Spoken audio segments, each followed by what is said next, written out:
when it comes to, yeah, we did the Fighters Guild stuff.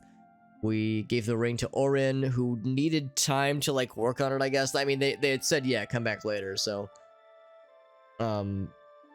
I guess we'll go back to that same place then in Shaden Hall. Or I think it was It was either Shaden Hall or Coral. But yeah, I'm pretty sure that'll be our next thing for the Fighters Guild. However, Mages Guild, let's see, I think the guy's still here. Yeah, Traven. The council is in complete disarray at the news of Mannimarco's presence in Cyrodiil. Mannimarco, that's the big necromancer thing. Targeted the guild, but we have no idea why. No demands have been made. All of my attention is devoted to the council. We must discern the reason for this sudden attack and stop Mannimarco before he destroys us all. I am unable to look into something that has been brought to my attention. Are you capable of going on my behalf? I'll fucking do it, fam. Yeah, let's gotta get some food. Of course, man. Of course. No, I appreciate, again, I really appreciate the raid. Appreciate everyone coming in from said raid. I know it's getting kind of late for some time zones, so no shame if people have to hop off. I totally get it. We'll be going for another couple hours, though, so if you need some background noise to what have you, then we're happy to supply it here. And yeah, we're playing Oblivion and Mages Guild. Right, that name we just heard, Mannimarco. Apparently, it's a well-known name in Elder Scrolls lore. I think he was a lich who was thought to have been banished. Now he's coming back. You know how this kind of thing goes. Also, I like how the default mouse cursor position whenever you talk to somebody is right underneath their nose. It's like I'm giving a little boop on the nose, boop on the snoot. But yes, I can go now. Good. Please go to Bruma. I have not heard from Jean Frasoric for a few days now, which is unusual for her. While I welcome the break from correspondence with her, I worry that something may be amiss given recent developments. Find out if Jean is all right, and let me know if she needs anything. That sounds familiar, because I think that had happened. That name has come up a couple times where people will be like, "Wow, this particular Mages Guild chapter lead or whatever you want to call it, guild lead. Well, I guess not guild, but whatever you would call like the groups within each city. The chapter lead from Bruma was like not everyone's favorite necessarily. Make sure she's all right, will you? It's not like her to avoid contact with the university for so long. Come see me when you've spoken to Jean. Will do, fam. So let's go ahead and back to the lobby. And I guess we'll go ahead and set out. Not to the orrery, though. That is like when you go out this way.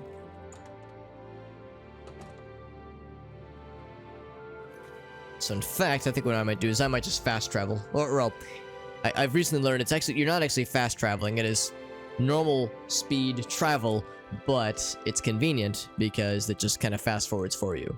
So, like, time still passes normally, but it is a nice convenience where you're just being shuttled forward. And Eld RS, good to see you, bud. Favorite game of all time? Well, you've got excellent tastes, my friends. Good to see you. Any fan of Elder Scrolls games is always welcome. Although, to be honest, I really don't discriminate. I'm pretty much down. Excuse me, for anybody who's a fan of pretty much any video game, you're gonna be welcomed here quite readily. Unless you're like dislike all video games. If you're the kind of video game enthusiast and you're like, I hate all games, then it might not be so much. But also, I'm trying to remember where it's located. It's gonna be over this way, I think. But yeah, we're playing Oblivion. This is actually my first playthrough. Piazza knows I'm a Morrowind boy through and through. I'm a Morrowind enthusiast, and it took me many years to get around to playing that great game's sequel, being this game. So better late than never. But it has taken me a hot minute to get around to this great game. Arrived at Bruma, and it's been attacked. Oh, that's not good. No kidding. Yep, it's been attacked. Right. Oh, endurance is drained, and fucking strength is drained. Instantly. Instant bullshit. Who would have seen this coming? Who would have seen it coming, man? What's my favorite game of all time, Piazza? That is a very good question. And it's one I go back and forth on frequently. Morrowind is on the list of, like, top 10, but it's probably not the top one. The top one, it's a weird one. The top one is probably Bomberman 64, specifically. So that's why we have the Bomber friends here. Bomberman 64 is probably my favorite game. Not because it's, like, an amazing game or I think it's the best game ever, but it's, like, the game that means the most to me personally. It's just because I played it as a kid. I was, like, enamored with how the worlds looked and the music and the character design. I just loved everything just about how the game presented itself. And there's plenty of people that didn't really like it. It's not like an amazing game, but I loved it. So as far as a game that just holds like personal significance to me, probably Bomberman 64. What's up, Jim? Never actually played it, but yeah, it is a good one, Piazza. You've heard me say before, Morrowind is a great game, but it's not everyone's cup of tea because the combat system is archaic and old. Opposed die rolls I'm not bothered by necessarily, but they are not everyone's cup of tea. So when you start with Oblivion or Skyrim and then you go back to Morrowind, it feels like a step backwards. But the story is dope. The way like the world is built, I think is second to none. Honestly, I love it so much. In just like the way, I don't know, just the way the world feels. If you feel like you're in a really unique place, like a really unique and kind of alien world. There's a lot of shit to do. There's a lot of versatility with the quests you get and the spells you can use and the weapons you can use and armor you can wear. You can feel like you can do anything in that game, man. It's so cool, so freaking cool. Lots of lore, yes, tons of books, Piazza. Oh yeah, all that good stuff. You get the expansions as well. Yeah, you got the expansions. You got Bloodman, you got Tribunal. Not the best game ever, but number one. Yeah, understandable, Piazza, exactly. What's my favorite Pokemon game? I would either say Red and Blue, or I would say Pokemon Snap. But then there's like the little bonus at the end that says like, if it's between those two games, or technically 3 games, I would say honorable mention goes to Pokemon Puzzle League. Because Pokemon Puzzle League is not a Pokemon game. It's a Tetris Attack clone, but I love Tetris Attack, so that's some good shit. What character is this? So, his face is mercifully obscured. So, if anybody in the audience suffers from any like physical ailments right now, if you have high sodium levels, if you like elevated sodium levels, if you suffer from hypertension, if you think you might be anemic maybe, or there's a few other health conditions to warn of, but just general CW content warning, weird character alert. Here he is. So here's our purple hero. His name is I'll show you. His name is Sadge Maroon, and I always tell people that I was my idea with this character was to make a character that looked as sad and round and purple as possible, and I think we succeeded. So that's our guy. That's the hero of Cyrodiil, or the champion of Cyrodiil, I suppose. Alienness in the world is good. Oh, that's good, actually. That's good that you felt that. Soul Slime is a Morrowind. It is. It absolutely is, yeah. After the Red Mountain situation, exactly. Eat the Dreamer and Coda. I think I know what Coda is, yeah. He's beautiful, says Eldaris. Yeah, this is our man, and actually, I'll give you the more... I'll let you experience him without protection, without his hood. Sometimes you got a raw dog reality. So here he is without the hood. So he's got the nice shiny orange Cheeto dust colored hair. So yeah, that's our hero. That's our hero in all of his splendor. And oh right, I need to lighten my load because these guys drained my strength like a doofus. In fact, he just freaking silenced me, didn't he? So I have to wait for that to end. How about they? Okay, so silence is over, so now I can cast Lighten Load. Or actually, I think Pack Mule is the better spell, so we'll cast that instead. I can move. Can I turn these guys? Yes, I can. Which is good, because I would rather focus on one at a time. Actually, I'm gonna turn all of y'all. Oh, he silenced me as I was in mid-cast. Ain't that some shit? Well, thankfully, these are like fairly low-level wraiths. Faded wraiths, I think, are the lowest tier. So they're not so bad. And this is, in some ways, considered a sneak attack. Which is ridiculous to me, but I'm not complaining. Yeah, whenever an enemy is turned, and you crouch swing, there's a chance... I guess if you're in the back... Sometimes it counts as a sneak attack, but not always. Looks like everyone's dead, by the way. Looks like everyone is dead, because... I can already tell there's just dead bodies everywhere. Ouch.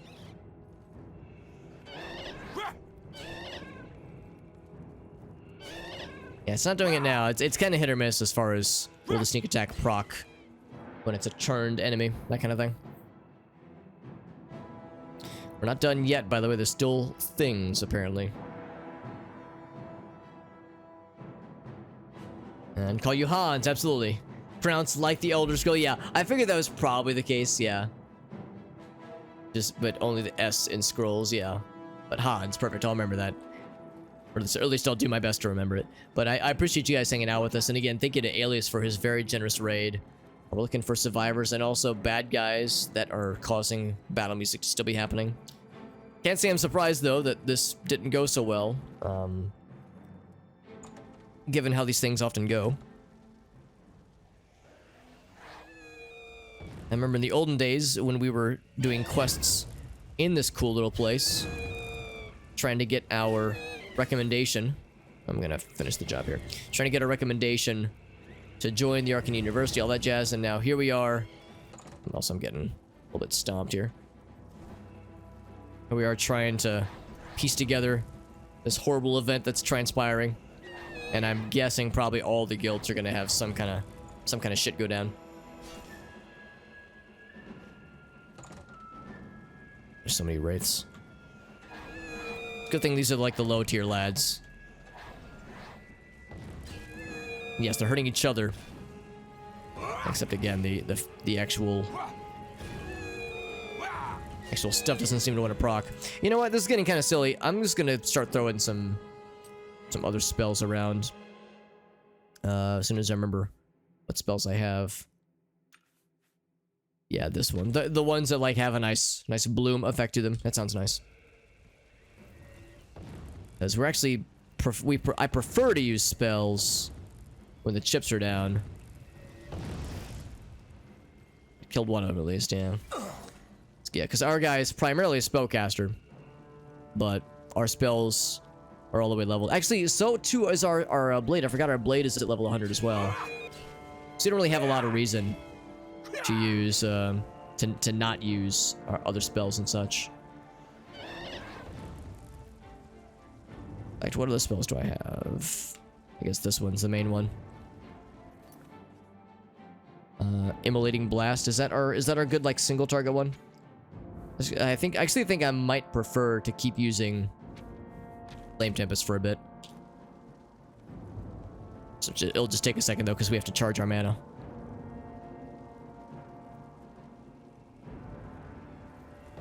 Or to read Coda. Yeah, I've only heard about it. I've never actually read it myself. Ouch.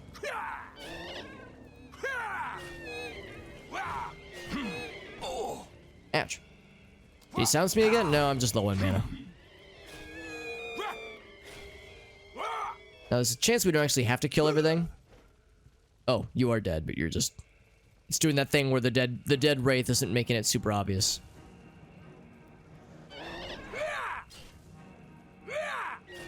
But I'm guessing it probably is easier to just clear this whole thing out before we start investigating all official-like. Also, I should probably heal, because we're getting a little bit low on health. Yeah, this happens sometimes where it's dead, but like the corpse doesn't really go away properly, so it's a little silly. Get yourself a 7-layer nacho fries burrito. Well, Piazza, that is worth being excited for, so I think you've got the right idea. Let's get a torch out. It's a little bit dark in here, what with all the death and murder and whatnot. Looks like everybody got, by the way. Looks like the whole guild get cleared out. Not terribly surprising, but still unfortunate. Where are my torches? There they are.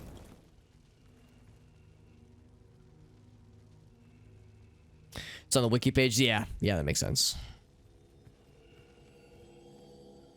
So there's even more to the Mages Guild there. So let's see. Are there any victims in here? Like in this area? What? Oh, I walked through the fire, I suppose.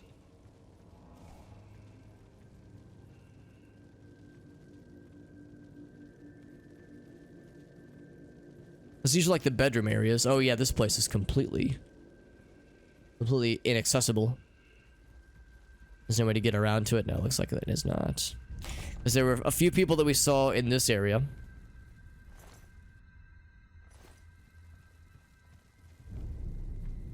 There was a woman.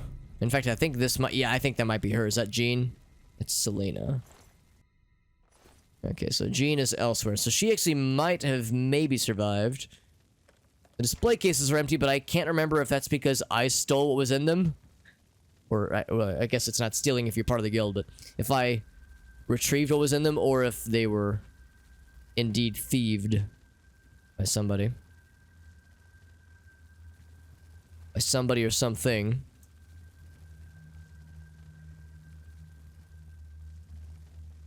Let's keep going on the additional paths. In fact, it looks like it might kind of loop around to this area.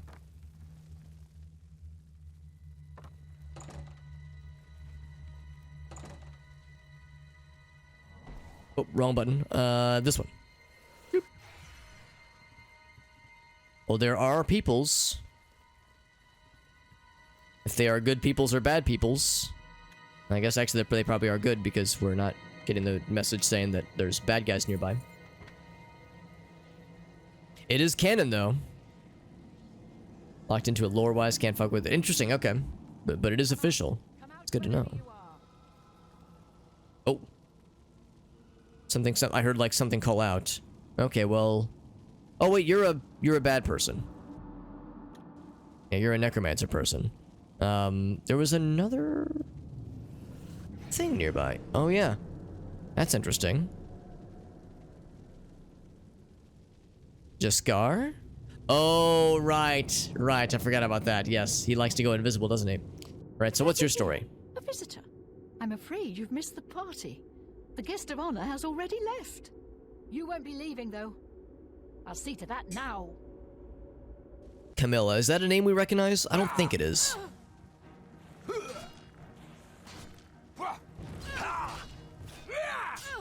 Bonk. Now, she wasn't very good. But Jaskar survived, though. I was too afraid. I just couldn't move. I could hear the screaming, but I just couldn't move. He killed them all. Just slaughtered them. I saw his face. I saw the King of Worms.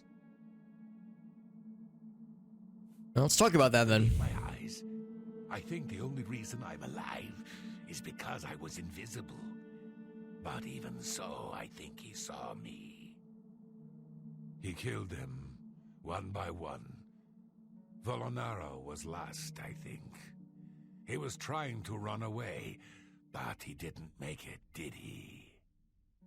The King of Worms stood over him, right before he died. And he, well, it looked like he sucked out Volonaro's soul. He said something about Echo Cave and destroying the Mages Guild. Then he looked right at me and grinned. You've got to do something. You've got to tell Archmage Traven. Well, sounds like we got our marching orders here. Not terribly surprising that this is kind of how it went down. He might come back if he knows I'm still here. I'm not staying here. I'll go to the Imperial City. Hannibal Traven can protect me. Well, it's good that we had at least a survivor. It's not much. Before he comes back. It's not much, but it's something. So there's Jean. Yep, so she did meet her end, unfortunately. Camilla. Camilla Lolia. I don't think I recognize that name. So it's not a person we would have seen before. Coincidence. Daggerfall, really? Yeah, so that much, that long enduring. Because, yeah, I don't think I'd heard the name before this game. But, again, the only Elder Scrolls game I would have had I would have played would have been Morrowind, so I don't think he would have been mentioned there. Maybe in some books, though. It's possible that he was mentioned in some of the endgame lore books that I just didn't read. There's, of course, a lot of just lore in general across the entire series where it's hard to keep track of all of it.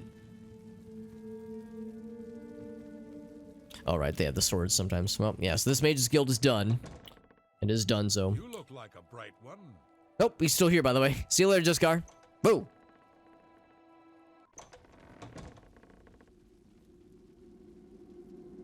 Alright, so the guards are like trying to figure out what's going down. Oh god, don't light yourself on fire, please. It's not worth it. Looks like there's a killer about. Yep, there was a killer about. Crime doesn't pay. Okay, so anyway, he doesn't want to talk about it. Just leave. Just leave. Just leave. He's like, I've got it under control.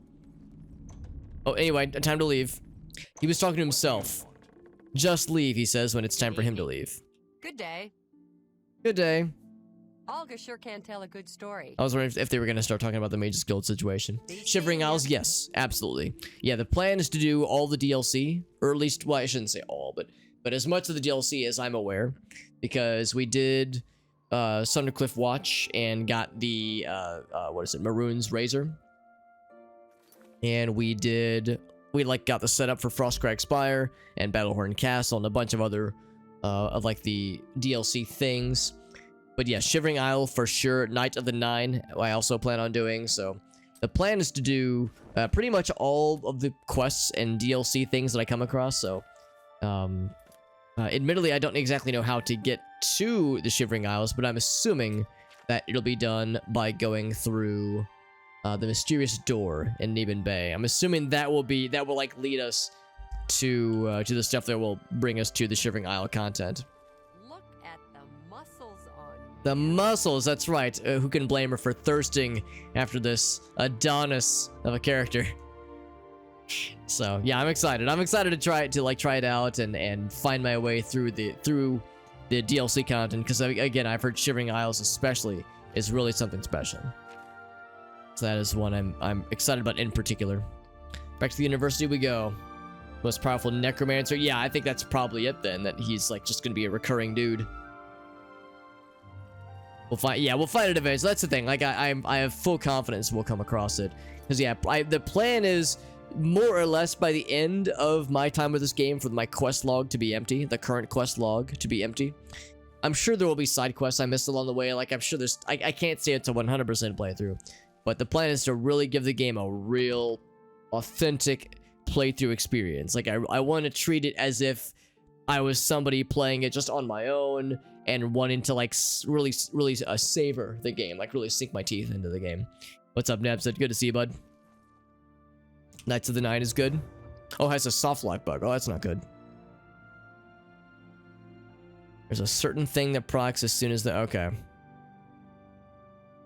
As soon as it starts, and you won't notice it until a couple hours later when you get there. Interesting. Yeah, I wonder if there is. What time is it right now? Oh, it's 4:13 a.m.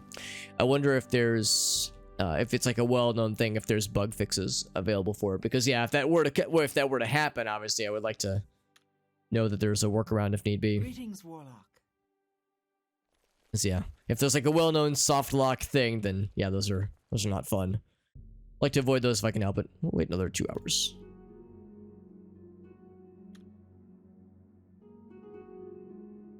And here's the guy. Any word from Jean in Bruma? About that. He was the only one left? Yep. This is worse than I thought. From what he's told you, Mannimarco, the King of Worms, is here in Cyrodiil and preying on our guild. This is something I'd never have dreamed. We'll need a few days to digest this new information. Should Jaskar arrive here, we'll see to it that he's well taken care of. Thank you. A few days to digest the info. A little surprising that he's not like, oh, we gotta like do shit. He's more like, we'll take a couple days and just ruminate on this. Like, all right, fam. Guess we'll come back in a bit. Gives us time to do more Fighters Guild quests, I suppose. Greetings, journey. Oh, there's Jaskar. There he is. Good morning. It is not always an easy life we lead, but the people. It's pretty rare. Okay, that's good. Met. Necromancy may be legal in Cyrodiil, yeah. We've heard that 1,000 times. A million days for everything. Yeah, he says he needs some time. I guess I shall give him some time indeed. So in that case, yeah, back to the Fighters Guild stuff we go then. So for the Fighters Guild, again, I think there was the guy in, it was either Coral or Cheydinhal. I sometimes get them mixed up, visually at least. I want to say it was Coral though. Oh, not the castle.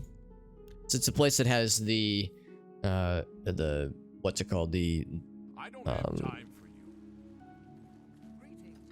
that building that has the oh gosh, I'm blanking on the name. The rival group with the Fighters Guild, Blackwood something company. I can't remember what it's called. And I think it's not here. I think it was I think it was the other place. I think it was Chaden Hall.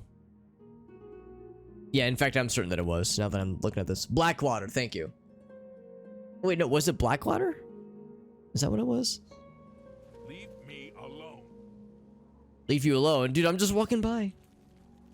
Dude's getting so offended. Also, I think I'm wrong. I think it was not Chaden Hall either. Shit, I can't remember where this place is. I was so confident.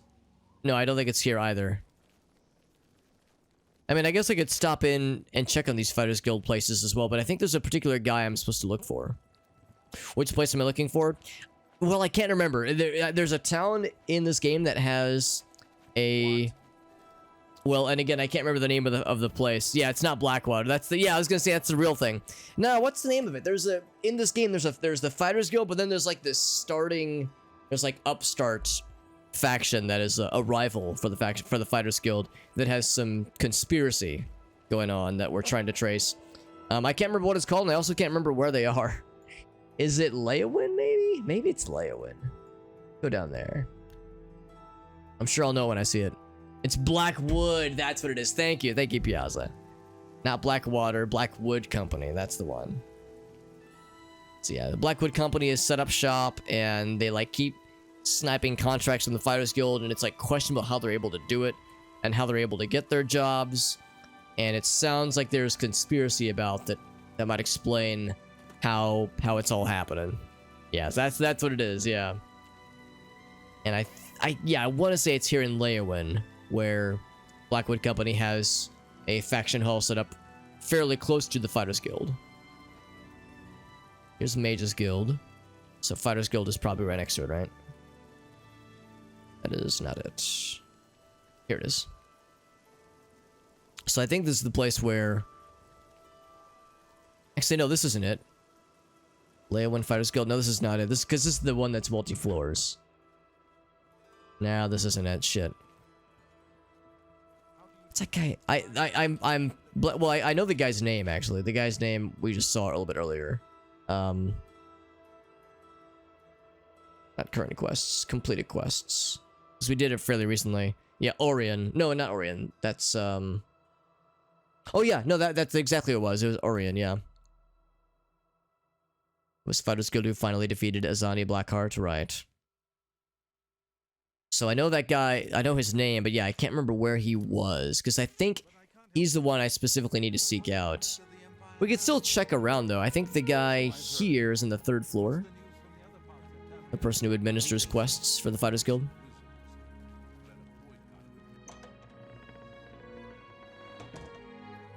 That is not the case. I think I'm thinking of Anvil.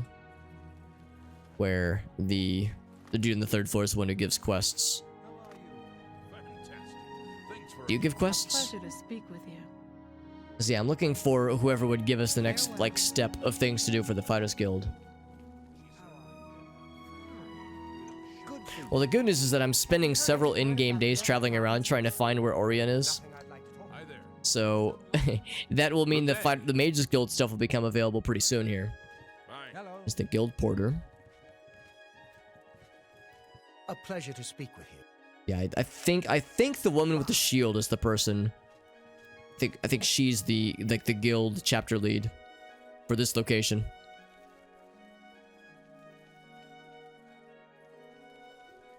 I'll check with the Khajiit we just saw as well. Except, oh, did I just see him go through the door here? Oh, nope. Never mind. Nope. She's getting naked. That's something else. It's someone else's private space. The Dark Brotherhood. That was a cool quest line. Yeah, that was a very cool quest line. It was. I think somebody else said it best. Like, it's a good demonstration for why the game is rated M, especially for like the ending sequence. There was very memorable. Maybe it's Breville. Hopefully it's Breville. But no, it was a good quest line. I mentioned before, like, the dead drop quests I wasn't a huge fan of, because they felt like the first half of the Dark Brotherhood quests are so unique and varied with the things they have you do and the way they have you kill people. Like, that was like super cool. And then you get to the dead drops and it's like, go here and kill this guy. Okay, now go here and kill this guy. All right, like, there wasn't much finesse to it. It obviously became significant, like it became interesting, but the like as you were doing it, it didn't feel as exciting. But yeah, the ending was pretty sweet. So he's not here either, but I'll still ask around, I suppose, while I'm here. Oh, it is Coral Piazza. Oh shit. I guess I goofed then. I think that was the first place we looked, but I lost faith because it didn't look how I was thinking it would be. So in my mind, I was expecting like a different looking place, different looking city. It is 3 a.m., so I'm gonna let time go forward. Actually, no, I'm not gonna bother. I'm just gonna go ahead and fast travel right to Coral. That's where his home is. Yeah, I would believe you then. I would trust your judgment, Piazza. You would know much better than I would. Thank goodness for fast travel for making this relatively easy. Because yeah, I was thinking when I got here, I was like, this doesn't look familiar at all. But I think it's because I don't usually fast travel to that gate. I think I must go to the other gate.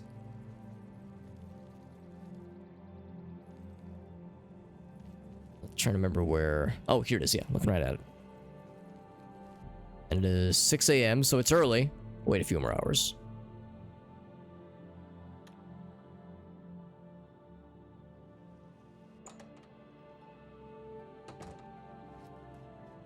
There's the guy. I hope I can help. Oh, but he doesn't have any quests for us? Are you kidding me? I was so excited. I'm sorry. You're not yet ready for a promotion. Okay, so we don't have any promotions available. Duties? I don't have anything for you right now. Speak with Azan or Grokash. Okay. Or perhaps you're ready for advancement. I wish I was. Stay with it. Was it originally going to be rated T? But then, yeah, that would do it. Oh, so you're thinking the Dark Brotherhood is what pushed it over into M-rated category. You used to have a physical copy of the T-rated version. Interesting. Wow. So yeah, that if that was like what pushed it over the edge, then that's very impressive. I guess I'll check Anvil then, because I keep having this problem, and it's probably quite obvious at this point. I have a really hard time keeping track of like what is in which town. The towns in this game I like, but they do kind of blur together for me a little bit. I don't think it's the game's fault. I think I'm just getting old. I think it's just how it goes. But oh, Fighter's Guild, right? But I can't remember I can't keep my towns straight very well in this game, and I also can't remember who's in each town. So when he says speak with, what do you say, Razan and Grokash, I don't know who those people are. So I'm hoping we'll find them. But I remember at one point we found that there was a guy, I think, here that gave us quests. Because I wish... I do kind of miss how Morrowind did it, where each guild hall had quests based on your rank, but like but they would tell you, like, sorry, I don't have anything for you. And they would like tell you, go to this downtown and try there. As opposed to like you talk to a guild chapter lead here, and they don't even have it as a selectable option. They just look at you. So it's like, I wish there was maybe a bit more comprehensiveness with how like how that kind of thing is conveyed. So he does have a contract for us. Hell yes. Hell yes. Finding it out back in the day. That's right. Keeping track of life. What's up, Fabled? Good to see you, bud. Anvil special. Anvil's is a cool place. Yeah, I would say Anvil I mostly keep track of fairly well. Just because it's so interesting visually. Yeah, I'm getting old, elder. Yeah, I'm getting old, Hans. No, I'm 33. I'm approaching my mid-30s, if you can believe it. It's different from when I was like 13 years old playing Morrowind for the first time, when you've got all the energy and mental dedication. Good to see you're looking for more work. There's certainly more to be done. I need you to help Alante of Alanor. Okay, I'll do all those things. Doing well, Fabled. We're doing well. Playing more Oblivion. I'm streaming. That means it's a good day. Any day when I get to stream is a good day in my book. Alante is a scholar interested in researching Daedra worship. Meet her in Brittle Rock Cave. Help her find the shrine and keep her safe. A Daedric shrine? I'm down. That's what Alante is studying. Make sure she's safe while she does it. Any rumors? Umbernox has hired a new captain of the guard. Oh, so I've heard. Go protect Alante.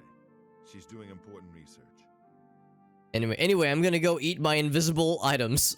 I love this. I love this loop. I always stop to admire it every time we happen upon this lad, because this animation loop he gets stuck in is just delightful. Alright, so we got this quest set as the active quest. Brittle Rock Cave. I wonder if we've actually been there already. We have been there already. Can't travel from here, that is, but we have been there. I don't know if we've seen any shrines inside of it. Doggy. But we've definitely been to that location before. He's trying to om-nom something, but his hand has nothing, so his mouth just opens and there's nothing to receive. We just kind of get stuck in that loop for a long time. He'll just sit, have nothing in his hand, bring it to his mouth. It's like he's surprised or confused. Like, there's supposed to be something here. Where'd it go? Like he's sad. Hey, what's up, Quincy? Blackwood Company's in Leyawiin. Yeah. Looking for a certain NPC. Yeah, we eventually figured out it's in Leyawiin.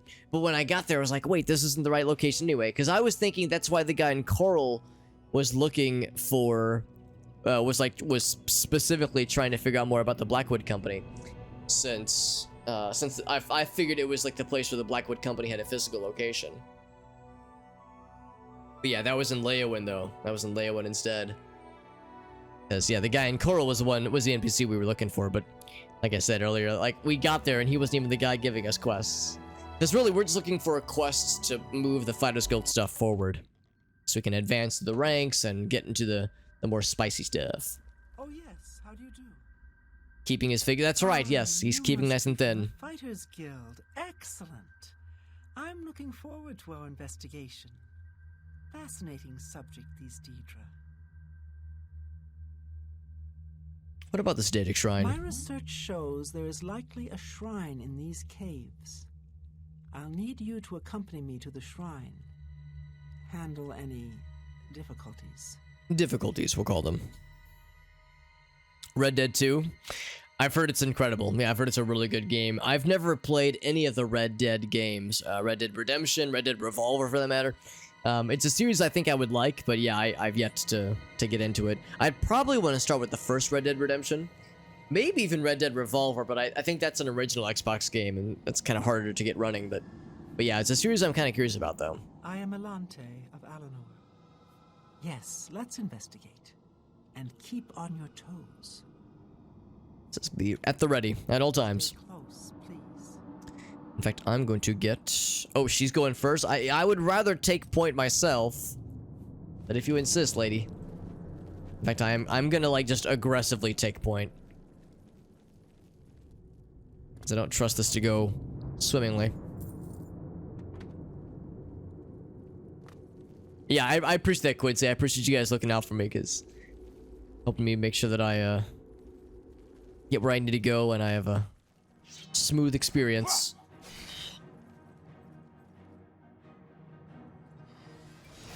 Oh my god. Lip! Paralyzed.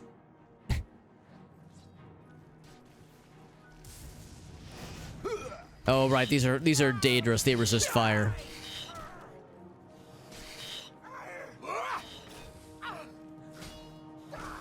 I hear somebody oh, over this way. Okay. Gotta have to heal her up because... Looks like she's able to heal herself. Oh, wrong button. Actually, no, she's at full health, so never mind.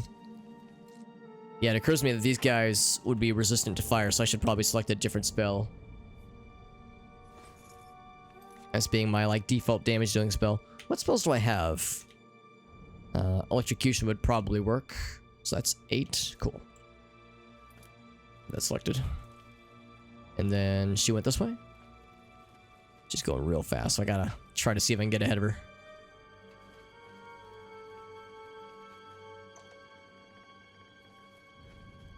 This is just a grave. Is this what you're looking for, lady?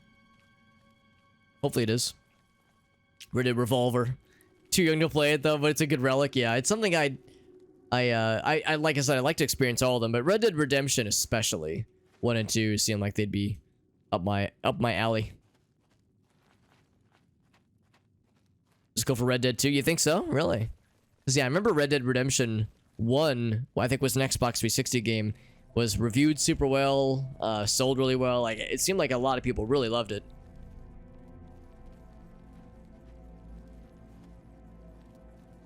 I don't know how much of it is, like, story-wise is necessary. It is, like, truly necessary, but just in a general sense, it just seems like a pretty cool game.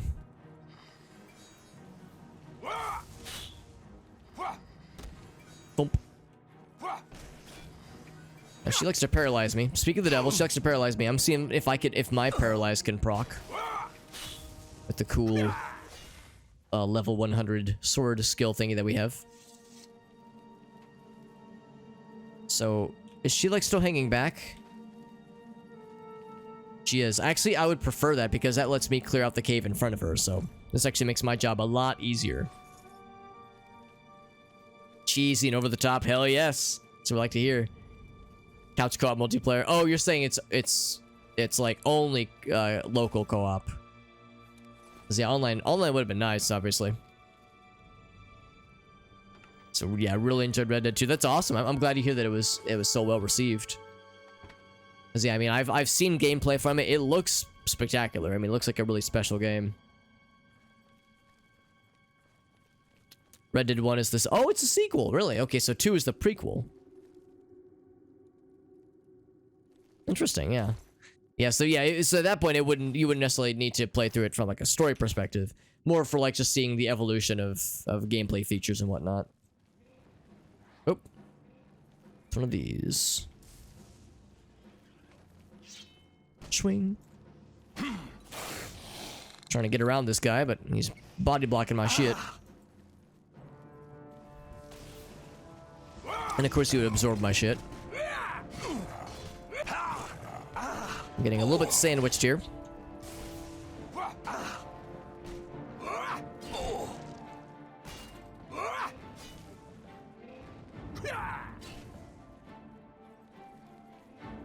Do I get enough magicka?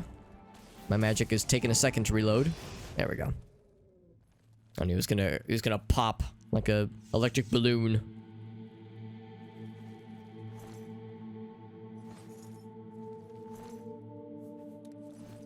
She said there were going to be distractions. She was not lying. If it's a Daedric shrine, then I guess it makes sense that Daedra would want to protect what's inside of here.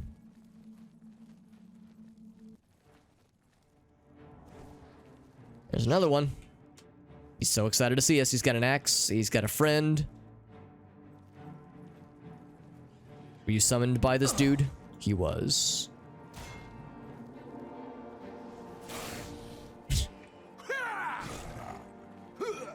Smacked his own buddy with the fireball.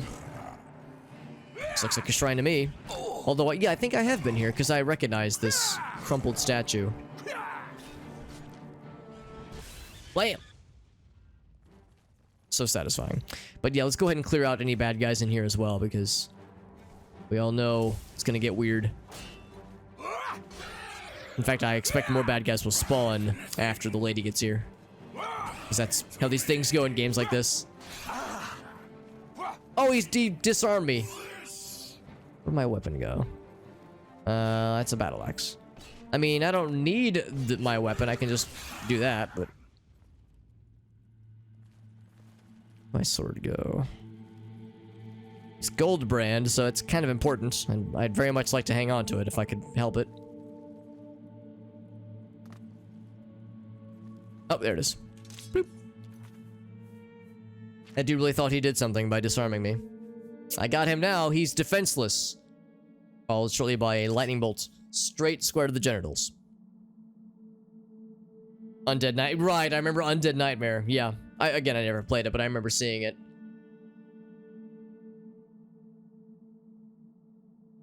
Wild West World with zombies. Yeah, it's a match made in heaven. Makes perfect sense. And I remember when that came out because that was around the time when I felt like zombies were kind of like the new hotness, like during that time period. Because you had that was around the time when The Walking Dead started to get popular, and you had games like Dead Island and oh gosh, what's the one where you're in a shopping mall? I'm blanking on the name here. So when you're in the shopping mall, there was Call of Duty zombies, there was Left 4 Dead. Like, it felt like zombies were in everything. So it actually made kind of made sense that they wanted to add zombies into Red Dead Redemption. It's because it was the hotness. Like, that was what everybody was doing. But yeah, I remember hearing that it was pretty good, actually. Dead Rising, thank you, Nepsid, yeah. I'm showing my age a lot tonight, where I have a thing in my mind, but I can't describe it properly, so I fumble. I fumble the bag, as we say. What's up, Elgaso? Good to see my dude. We're playing more of this cool little game. Cool little indie game. Indie game called Oblivion that no one's ever played. I'm the first person playing it. Hopefully it'll catch on and the Elder Scrolls series will find an audience, but I doubt it. It's pretty obscure. Let's go ahead and get the lady and bring her to the shrine because she'll be so excited. Although there are the lower levels, so there might be more where that came from. We might not be done just yet. Camera is really zoomed out. Wow.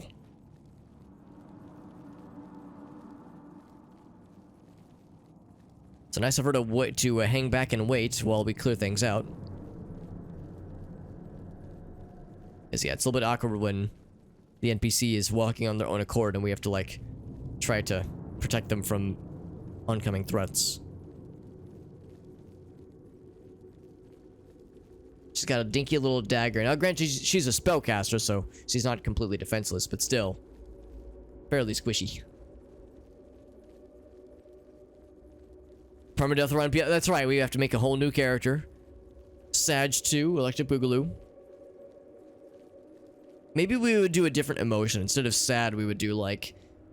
Instead of Sadge Maroon, we would do Madge Crimson. And we have like a narrow... Instead of like a round sad dude, it's a narrow red short dude. Madge. Yeah, Madge.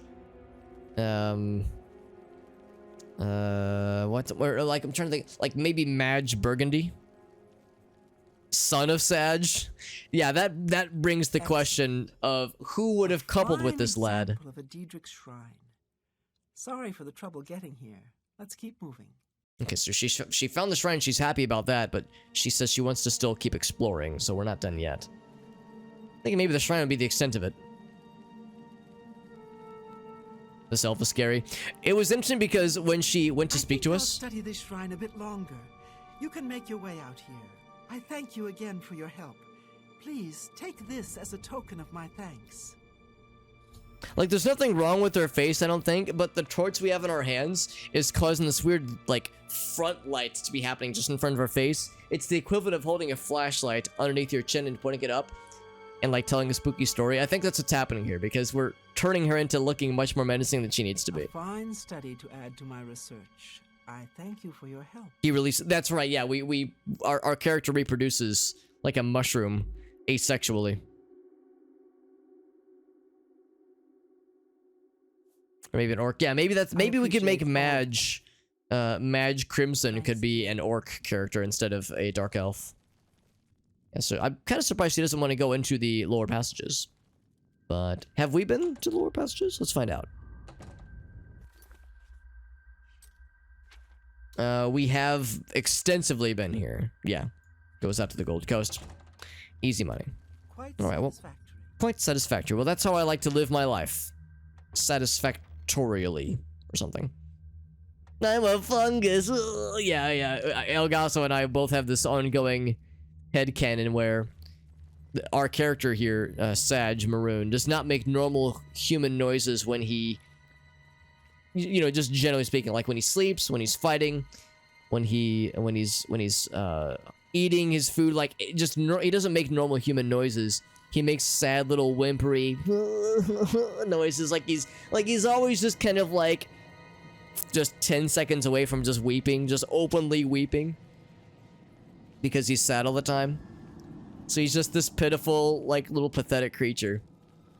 So the idea of him being like, I'm just a little fungus, is very much on point.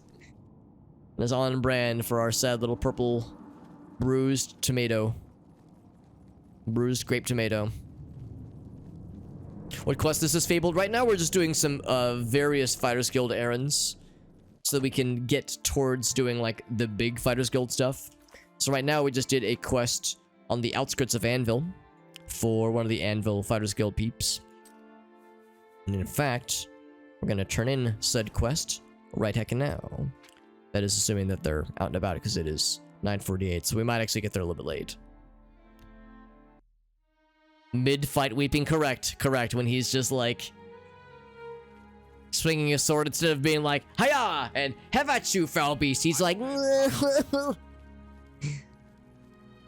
not particularly heroic sounding.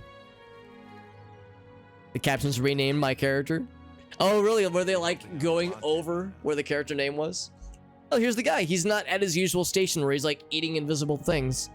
I hardly recognize you. Pleasure to speak with you. Hey, what's up, Jet? He's easily pushing. Yeah, maybe he's like a pushover. Like, I don't want to do this. I'm down for that as well. You finished? Excellent. Good work, guildmate. Here's your payment for the contract. 600 bing bongs. No advancements yet, huh? You're not yet ready for a promotion. Heck. I don't have anything for anyone in your rank. Check with Burrs Grokash and Shadenhall. Yeah, see, he actually says Shadenhall. That's where we're going. Go to it. I'm going to it. To Shadenhall we venture. Boop. The champion no one wanted. Correct. It's what we get. It's what we get. It's better than nothing, but he's not particularly desirable. Or at least not we'll just say non-conventional. To put it nicely. Quickly now. How did you find the courage? That's right. He got bullied into it. I didn't want this, man. I just wanted to sit in my cave and be sad. Getting bullied into being the hero of Cyrodiil. Or the champion of Cyrodiil. You humble me. Am I right? For a second there, I was riding the doggy. Riding Clancy. Where's Orc Friend? I remember Orc Friend is the quest giver in this guild hall. Oh, he's probably in the basement. That's probably where all the cool kids are. No statues made in his honor. There's probably not enough marble or granite or whatever they would use to build said statues. There's not enough material to properly convey his round, bulbous face. It'd have to require a special order. Cool kids in the basement? Hell yeah, they are. Well met. At least I sure hope they are. It is... Okay, well maybe he's out and about doing other stuff. We'll just wait for 3 hours. Yeah, I like to think the cool kids are fellow basement dwellers like myself. Now, granted, I'm at ground floor right now. Although when I move in with Gracie, the space that I'll kind of have designated as an office is in the basement that we recently refinished. So, I will regain my status as a proper basement dweller. Basement degenerate. Huh. This is the Fighters Guild, right? Like, I'm not an idiot? Yeah, Fighters Guild. Weird that there's, like, nobody here. There's one other guy.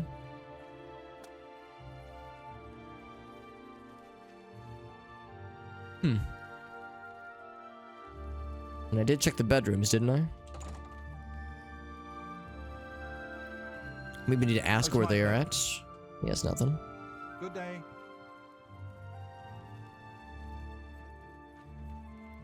I guess since it's morning, people would be doing stuffs. A pleasure to speak with you. I've settled down here. Nice place. Yeah, Burrs Grokash is a bear sometimes. Go Where to it. is he, though? Is he outside? It's very much daylight, so you'd expect him to be around, but I can't find the guy. You choose to share your time with me. You'll share your time with me? Oh, there he is. What can I do for you, meat? Need something Meat. to do? I don't think your meat is supposed to look purple and swollen like this, but what do I know, right? I've got something for you. Could be tough. There are some escaped fugitives for you to find, meat. Prison break, you Real say? hard cases got out of the Breville prison. Been terrorizing the locals ever since. The watch is useless, so we step in. Get to it. Anything else? Apparently, there are 3 or 4 of them. Real nasty from what I hear. You take care of them. Maybe you'll get lucky and they'll surrender. That'd be awfully convenient. We'll see. Find the fugitives. Make yourself useful. All right, to Breville we venture.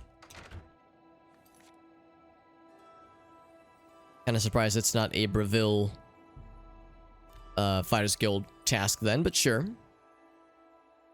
Purple and swollen.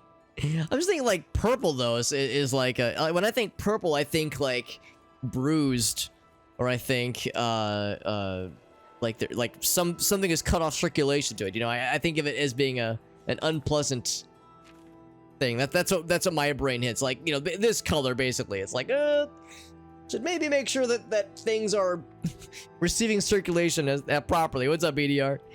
Yeah, it's like, yeah, if there's something that's looking like this, then it's like I should consult a professional. All right, well, we're not actually sure where the fugitives are going to be. Let's just kind of ask around. Well, the guards hate us. We'll start with the folks. I'm only asking for enough to feed me kids. The kiddos. Have a coin. Thank you, kind sir. And then let's talk about the fugitives. Sure, I know about them.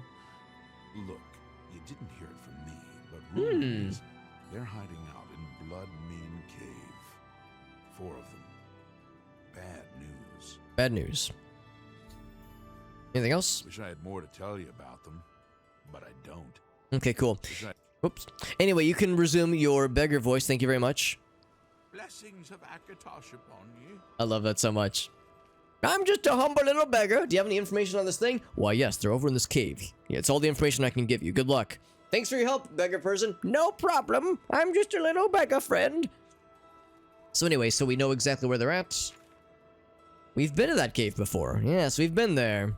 We traveled directly to it, and we shall directly go right to it. Riding them with money, that's right, Fabled. That's how we do it.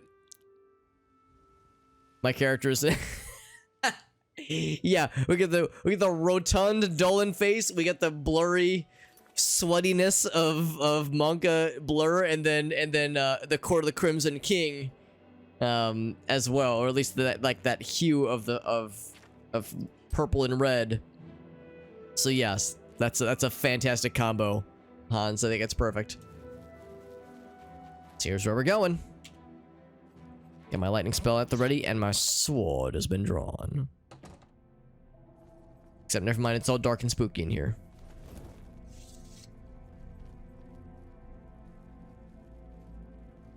Now, there's a chance they might want to talk first. There's a chance it might not devolve to instant murder.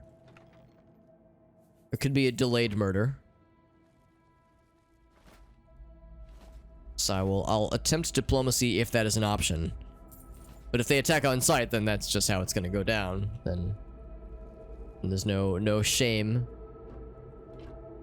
in defending myself. It comes down to it. Oblivion with Skyrim graphics. That's pretty cool. Yeah. Yeah, there's what do they call it? Sky Oblivion, I think. Because there's that. There's Skywind, which is another project to incorporate Morrowind as playable within Skyrim, so that's pretty sweet. This is a little bit odd to see. I wasn't expecting a poison fucking death chamber. Yeah, we've definitely been here before, though. We've explored this as well. Bloop. Grab that. What's up, Shizzle? Paris or London? If you're asking me if I'm in either of those places, because I'm in the United States. And I've actually been to neither of those locations, sadly. Let's pull this one. There we go.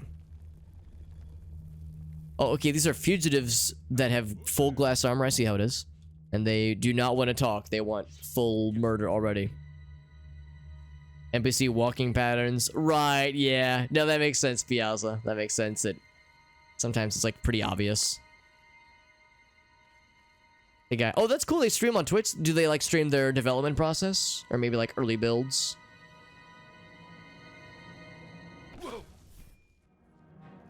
Now we're still hidden. Oh, never mind. We were hidden for a minute there. Oh, and then we put him to sleep. I was hoping that would count as a coup de grace. Bonk. Found and killed Hlofgar. That's 1 of 4. Yeah, with ebony gear, ebony weapons, and glass gear. Kind of fun though. Start with a sneak attack and then, yeah, instantly incapacitate them and just finish their asses. So satisfying. Yeah, that is fun to see though, Hans. You're right. That is really nice.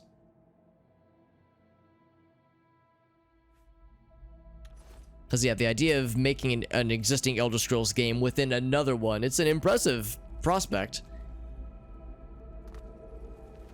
It's an ambitious one for sure, but, like, I can respect what they're going for.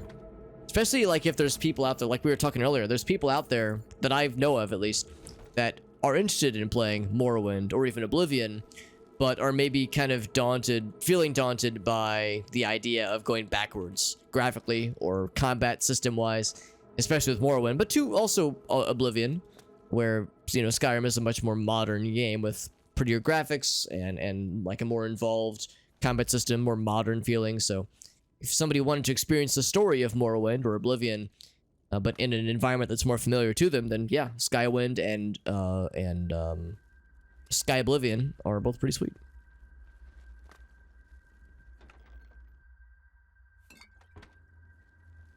So 1 of 4 have been dispatched.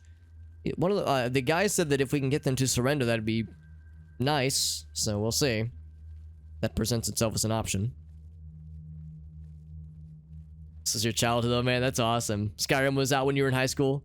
That's so cool, man. Because yeah, again, I'm old. I'm in my mid-30s, man. Because for me, Morrowind came out when I was like 12 or 13. So I played that when I was in middle school and high school. And then Oblivion came out, I think when it was either when I was in high school or it was like when I was in early college. And then Skyrim came out after I graduated college. And then there were no other Elder Scrolls games. Obviously there's ESO, Elder Scrolls Online, but no like mainline Elder Scrolls games. Supposedly they're working on 6. I'll believe it when I see it, but supposedly they're working on it, so. Of course I get it though. I know that Starfield has been taking up a lot of their time and resources, so once that's done and out, I'm sure they'll probably focus more on Elder Scrolls 6.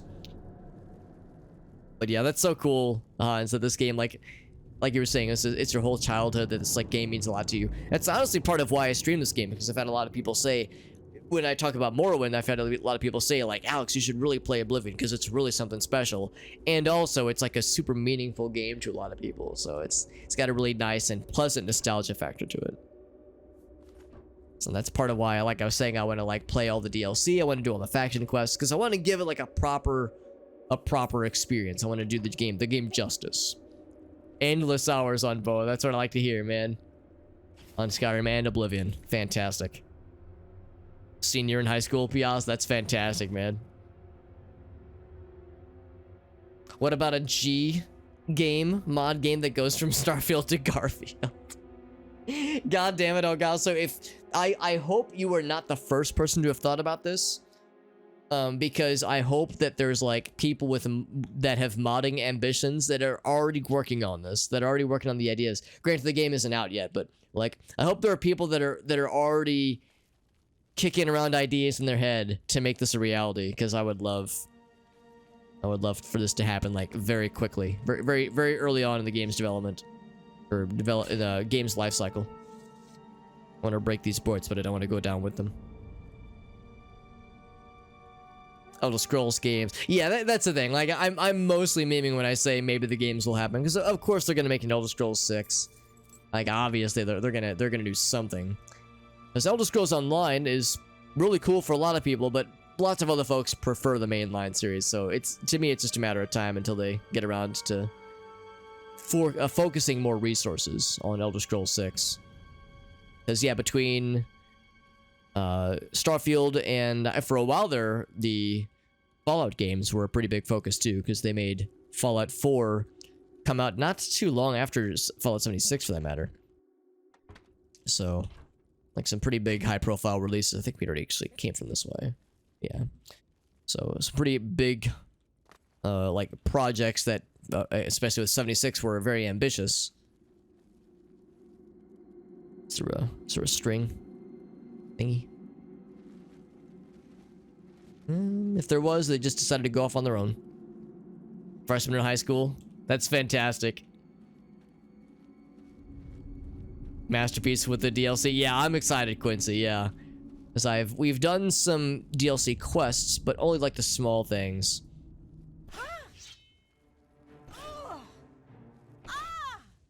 Actually, you know what? I didn't even check to see if that person was going to be diplomacy minded. I just went for the murder.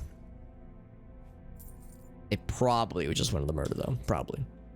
Youngster, I know all these youngins in the chat, man. I feel like the elder statesman of the chat right now. Because yeah, like Quincy was saying, yeah, the DLC is fantastic. So the only significant DLC thing I've done was Thundercliff Watch to get Maroon's Razor. And that was pretty significant. That was like a pretty hefty dungeon that we explored to get it. I also say that we've done the stuff to get Frostcrack Spire and upgraded and Battlehorn Castle. Those are DLC features. I don't really know if I would call them DLC quests, but I mean, they had entries in the quest book, so I guess they count. But yeah, I think Knights of the Nine will be a pretty significant one as well. So the pilgrimage, but then yes, Shivering Isles. You best believe that's one I'm very excited about. Okay, so this is the next level, I think. Just some mild murder, just a little bit of murder, nothing too weird. Have a good night, Nepsa. Thanks for hanging out, bud. Only 3 years, says Johnson. Only 3 years. Super Nintendo. Now that is pretty sweet. I never did have a Super Nintendo as a kid. N64 is my first console, so I actually missed out that generation. I've gone back and played a bunch of Super Nintendo era games, but still, there's plenty that I missed. Piazza says, only 30. 30, flirty, and thriving as Piazza.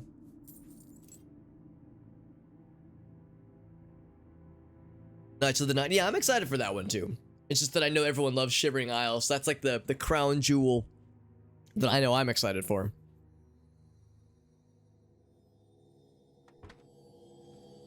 When you were 7, that still counts. That absolutely counts. I mean, I've definitely been privy to conversations with younger people, like people younger than I, who never owned a Super Nintendo and never like played Super Nintendo or like Genesis games when they were kids. But like, I mean, maybe they themselves still are kids, but have never like played 16-bit 2D games like that. But then they see the games, they see Mario World, they see Sonic, they see Final Fantasy VI, they see Chrono Trigger, and they go, man, that looks awesome. Like they enjoy modern games, so they go, wow, like that looks really slick. Like they kind of get it. They get the appeal, and it's like, yes, these games are timeless. I mean, some of them, yes, are dated, absolutely. There's no doubt about it. But I mean, some of them, I would say, stand the test of time and stand the test of generations as well. The good old days. All right, now we're all like like, what's the word I'm looking for? I don't know. Just recollecting the past. I like it. It's a good mode to be in. Had an NES and an SNES. Had the Game Boy and N64. Interesting that, yeah. Oh, I guess was it because the older consoles were like more temperamental, JD? PS1 came out by then? Yeah, interesting. And there's the Donkey Kong games, yeah? Absolutely. Donkey Kong Country, if we're talking about SNES, right? Donkey Kong Country Trilogy. PS1. Do you have 2 PS1s, or are you saying you have a PS1 and a PS2?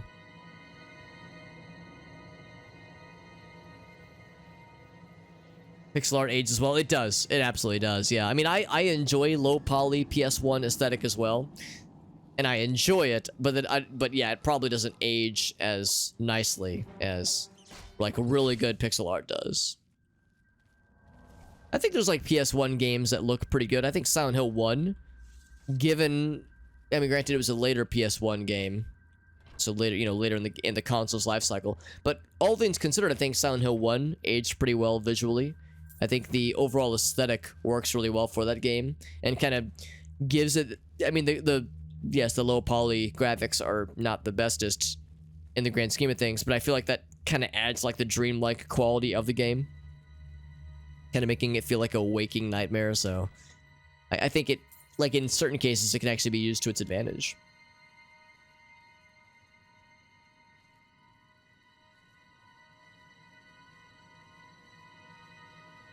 OG pinball game on Windows. Piazza. Yeah, Space Cadet Pinball, dude. I remember Space Cadet Pinball. I never got terribly far with it, but I remember like upgrading the various components once you like completed little cycles, completed all the lights that would like upgrade to a new color. I remember like trying to get good at it, but I didn't like, I never got the tilt strats down. That's what it comes down to. To get good at any pinball, you need you need like tasteful tilt strats, and I never had that, unfortunately. But that was great. One of my college buddies claimed that he actually found like for like $5 at Walmart somewhere like a full version of Space Cadet Pinball, because the one that came pre-installed with Windows XP was just like a demo, so he found like the full version that had like other I guess machines, other like pinball machines with other configurations. It's pretty sweet. N64 is your favorite console? It's probably my favorite as well because it's what I started on, but yeah. I mean, the Super Nintendo, by some measures, is probably the better console. But yeah, when it comes to just my own personal favorites, N64 probably takes the cake for me personally.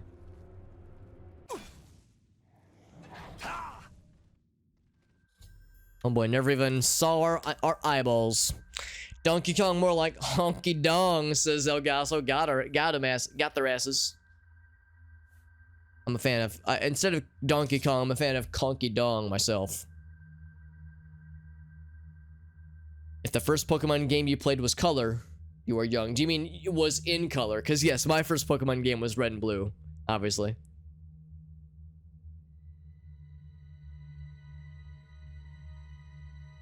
HP1? PS1? HP1. Do you mean like the first Harry Potter game? Because I think I might have played that one from back in the day. So got your GameCube, yeah. I have my GameCube and my Wii as well, for that matter. Banjo and Jet Force Gem, absolutely. Yeah, I think they both look pretty good. They're both like colorful, and they're both rare games, so there's the common factor there. Trade in the GameCube at least, Ogaso. The nice thing about GameCubes is that they're like pretty easy to find, like a used GameCube or a Wii for that matter. So they're not too like expensive to come by nowadays, which is nice. The games, however, are a whole nother thing. So as long as you didn't get rid of your games, there's so many GameCube games where like getting a used copy or finding a used copy is so impossible, and of course paying for it is also challenging. GameCube games have not aged as well sometimes. Some of them, well, I mean, some of them I think aged super like pretty well, like Mario Sunshine and Wind Waker. Others not so much though. So yeah, there's something to be said for like I would say early to mid level polygonal graphic games. And then yeah, I mean, I think Smash Brothers turned out pretty well. Pikmin, obviously Pikmin 1 and 2. So I mean, there's good examples, but probably less than savory examples. You can play several games with two peeps in one country. You can, exactly. There's a speedrun category. Well, you can do either two people on one controller, or you can do one person on two controllers, which GoldenEye and I think Perfect Dark can support, and maybe a few other games. But yeah, it basically turns the game input into being like a dual analog input control scheme for definitely for GoldenEye and I think Perfect Dark. Maybe other games can handle it, but it does become like a very different style of gameplay. I didn't even know about it until like probably 6 or 7 years ago, when one of my friends demonstrated it to me. Who fucking knew, right? They were thinking of dual analog as early on as the GoldenEye release, at least. So you still need two controllers for it, but still, just the fact that it's an option is pretty silly. But yeah, I've seen, like Fuzzy is talking about, I've seen some of the speedrun categories, or speedruns rather, or either two players on one controller, or two players on, or speedrunners on mouse and keyboard, where one person mans the mouse and one person mans the keyboard. And if you're hearing this for the first time, you're thinking, wow, that sounds like a ridiculous shitpost. It kind of is. It's kind of a meme category, but it's legit though.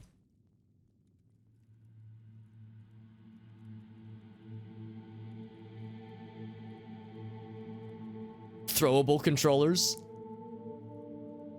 Oh, well, I don't know about throwability. Again, I got little hands, so I don't know if I'd be a good person to weigh in on, like, yeah, being able to get a good grip for throwability. Although I do not doubt that that there were, like, kids who have childhood memories of getting pegged in the head by thrown controllers. Now, to get a good thrown control thing, you need a good grip, and since I got the little hobbit hands, I don't know if that's gonna do me much good myself. It's like I missed a guy back that way. I gotta take the bottom path.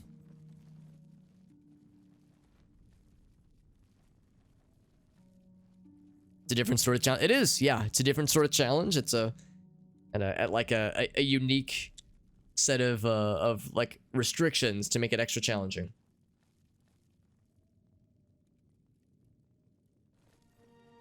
Like boomerangs. Very aerodynamic, says Jet. Jet says, I've done the science. I performed the experiments.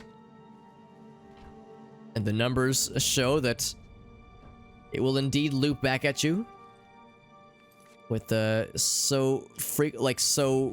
like a certain percentage of a success rate. It's a dead end. Yeah, apparently there's a person I missed at the beginning. Let's go back the way we came then. There must have been a branching path that I missed.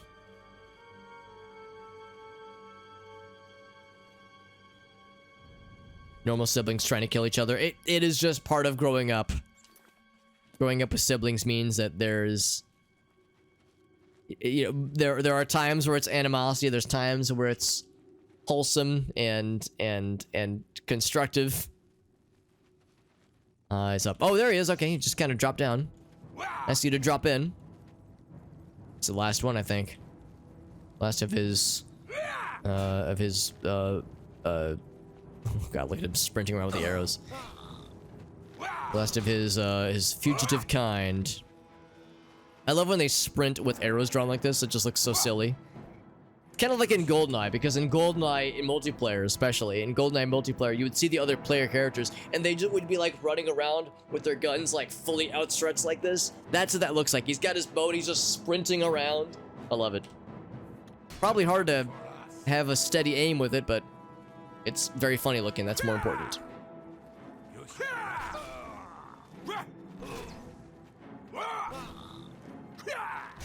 But after a minute, though, they'll just be like, ah, fuck it, I'm gonna stand my ground and fight. What's up, Pineapple? Good to see you, bud. We're talking about GoldenEye. We are talking about GoldenEye, yes. Ridiculous GoldenEye memories. Talking about some of the older games in particular. Me and my brother and his friends, we would always ban Oddjob, because Oddjob was too much, man. It made it too easy. Even if you were, like, in permanent crouch mode, it was still too much, man. The only thing about Oddjob is that, like, because his center of gravity was lower, it meant his head was easier to reach for higher damage, but still, yeah, Oddjob was bullshit. Although I will say, unlocking all those characters was, like, a really cool moment. When you go into the character select screen, and you go, like, there's so many people I can select now. There's all the guards, there's all of the, like, other NPCs that you see, and then there's the NPCs from the other movies and other games that we didn't even know about exactly, like, back in those days. We didn't know who Jaws was. We didn't know who, Mayday was. I'm trying to think who else is like, selectable. I don't think Pussy Galore is in that one, but I think she was in Nightfire as a unlockable character. Although, now granted, we would have been, like, 11 years old, like, 10, 11, 12 years old, so the name Pussy Galore would have gone right over my head, honestly. But still, for what it was, the fact that they included all those extra characters was pretty cool as unlockable characters. Back out the main way, and then oh, I guess I'm wrong. Let's not go this way. Let's go out this way, I suppose. Let's try to escape.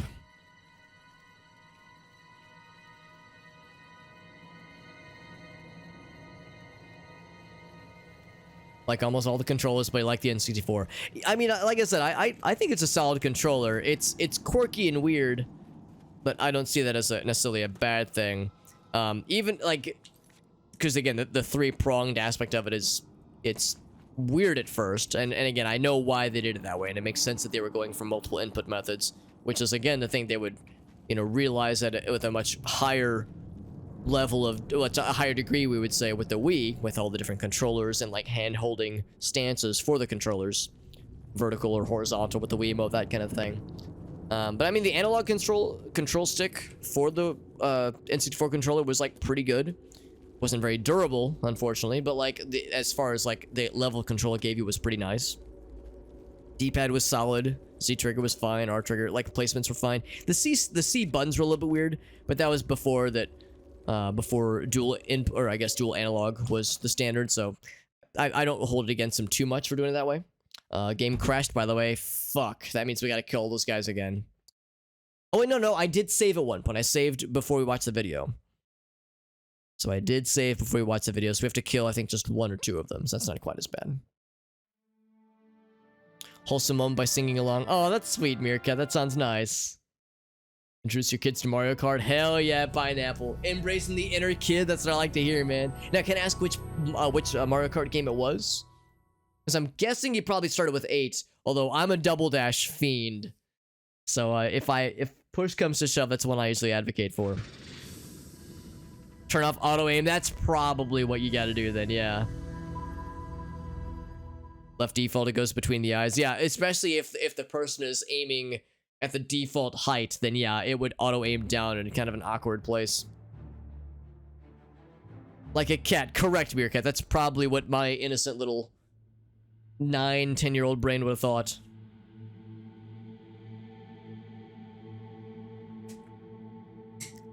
Also looks like I lied. I guess I did not save here.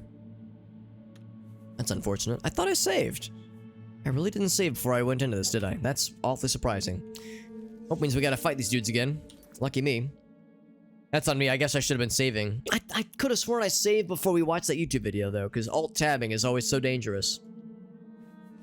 I guess I didn't do it. Maybe I clicked and like I meant to, but I didn't like follow up on it for whatever reason. It's frustrating. But now it's a good reminder. Save early, save often, because this game will betray you. So when that happens, you gotta be prepared and make sure you're manually saving, because the autosave will not protect you. Mario Kart 8, because you got the... Right, we got the Switch. Makes perfect sense. Yeah, and that's... let's be honest, that probably is like... It probably is the better Mario Kart game in most cases, at least. So... it's probably the right call to go for. Hung out for Thanksgiving. The Switch was a lifesaver. Perfect, Pineapple. I'm glad to hear that it worked out well for you, bud. 4 and 2. That's good. Yeah, that is pretty young, obviously, for some of those games, but if they were enjoying it, that's fantastic. It's a tricky thing, too, trying to, like, determine what's, like, the proper age for introducing kiddos to the fun, nerdy stuff. But no, I'm glad that it worked out. It's 4 and 2. It means you're starting them young, my friend. Blip.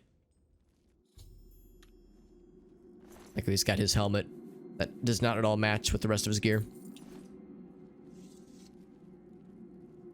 Mario Kart Wii. That's probably the one I've played the least, actually. I've played it like a handful of times and I always loved it, and I meant to pick it up, but I just never picked it up. So by the time I was in the mood to buy a brand new Mario Kart game, Mario Kart 7 on the 3DS had just come out, so I just picked that one up instead. But it's a shame because, yeah, I kind of missed that entire game. So, other than playing multiplayer at some friends' houses, I never, like, did any single-player content from that game, so it's plenty that I've missed. He's all slumped in the corner. Kind of looks like he's taking a little nappy. Except that it's a forever nap. The forever nappy.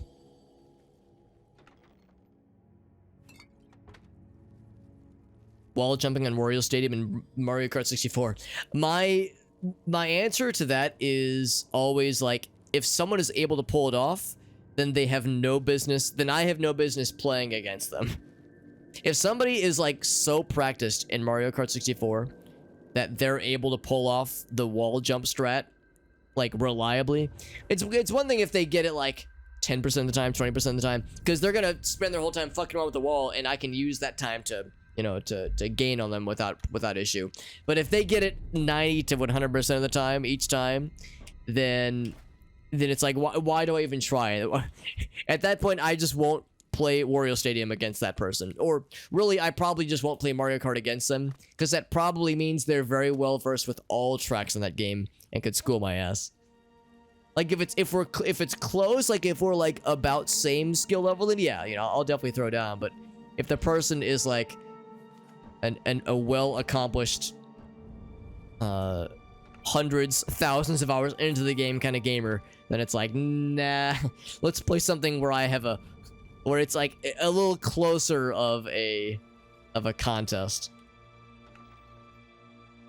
Mario Kart 7, yeah, Mario Kart 7 was really good. I mean, I've yet to play a Mario Kart game I did not enjoy. Mario Kart 64 is my first one, and that one is kind of, I don't want to say it's controversial, but like, I think it has aged probably the least goodest out of probably all the Mario Kart games. Maybe the Game Boy Advance game compares, but it seems like Mario Kart 64 is the one that, like, a lot of people, myself included, remember very fondly, but others kind of revile for the rubber banding and some of the way the items are balanced and some of the track design. I mean, I love the game, so I mean, I'm very much of the pro Mario Kart 64 mindset, but I also understand when people say they were like not the biggest fans.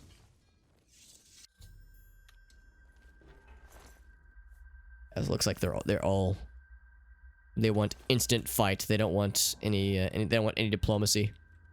Are her eyes like just... Oh, her eyes are closed. Okay, I thought her eyes were just like soulless holes. I was like, oh god, what have I done? I didn't do that, did I? I think it's just her eyes are closed and they're just shaded weird. Learn about the Stratton College.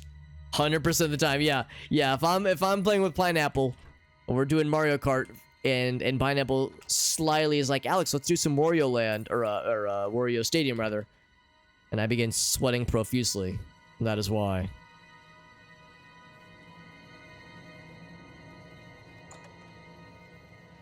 The double, they're disqualified, that is.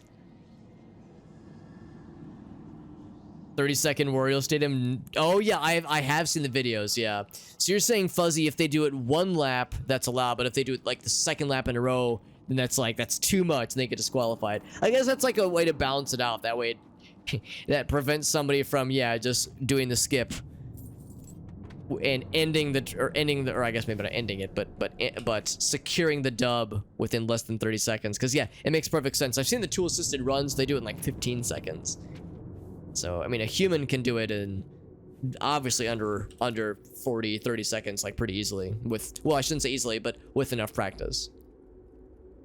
They do all rubber band, but yeah, with 64, it's like especially egregious. And I think it's where people take issue. But that's if there was a way to just turn it off entirely. It's one of those things where this is where it like kind of sows the divisions between kart racer enthusiasts, because what I hear a lot is people, like, especially with Mario Kart 64, is they take issue with that game, but as a result, they drift more towards Diddy Kong Racing or other kart racers that are kind of considered comparable. I don't hear as much bellyaching, I shouldn't say bellyaching, but I don't hear as many complaints about the rubber banding in Mario Kart games other than 64. And again, I'm sure it exists, but I don't hear about it as much, except for Mario Kart 64. So as a result, Diddy Kong Racing and like Mario and Mickey Speed Racing or Speedway something. Those are the only games that get brought up as like honest to goodness competitors to Mario Kart. Now, granted, there is the Sega All Stars Racing games, and there's Crash Team Racing or Crash Nitro Racing. I guess Crash Nitro Racing. In the case of Crash Nitro Racing, that would have been PS1, so also a Mario Kart competitor. But like Sega All-Stars, that would have been more recent, so probably like Xbox 360, Xbox One, PS3, PS4 kind of generations.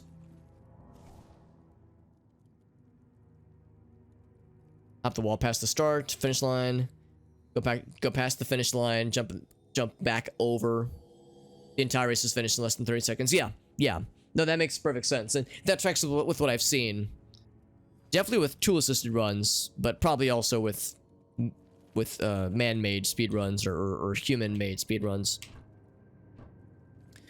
Where, yeah, if you know what you're doing, you can do it you can finish the whole race in less than 30 seconds. Yeah, with tool-assisted is kind of hard to use as a baseline, though, because tool-assisted is able to knock things out using inputs that are just not humanly feasible, like just not possible for a human to input. or even for a controller necessarily to recognize in time from human input.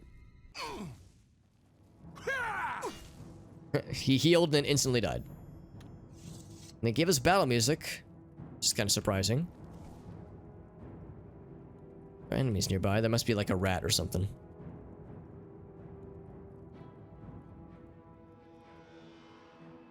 Somewhere, somehow.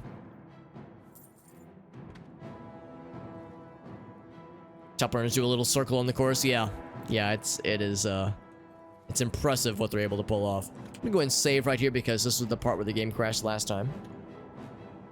And we actually saved. I didn't fudge it this time. Hope you're proud of me. Crash was awful. Oh, there's the other guy. Okay. For some reason in my mind, I thought we had already killed this guy, but let's get my wires crossed. Surprised he was able to sniff me out from wherever he was located.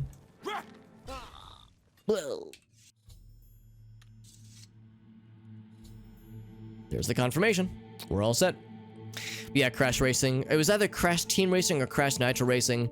Maybe they're separate games. I can't remember what they were, but no, I actually really liked whichever the first one was on the PS1, whichever was the first. If there were multiple Crash Bandicoot themed racing games on the PS1, I played the first one that came out, and I liked it a lot. I never owned it because I never had a PS1, but I played it at friends' houses, and I liked it.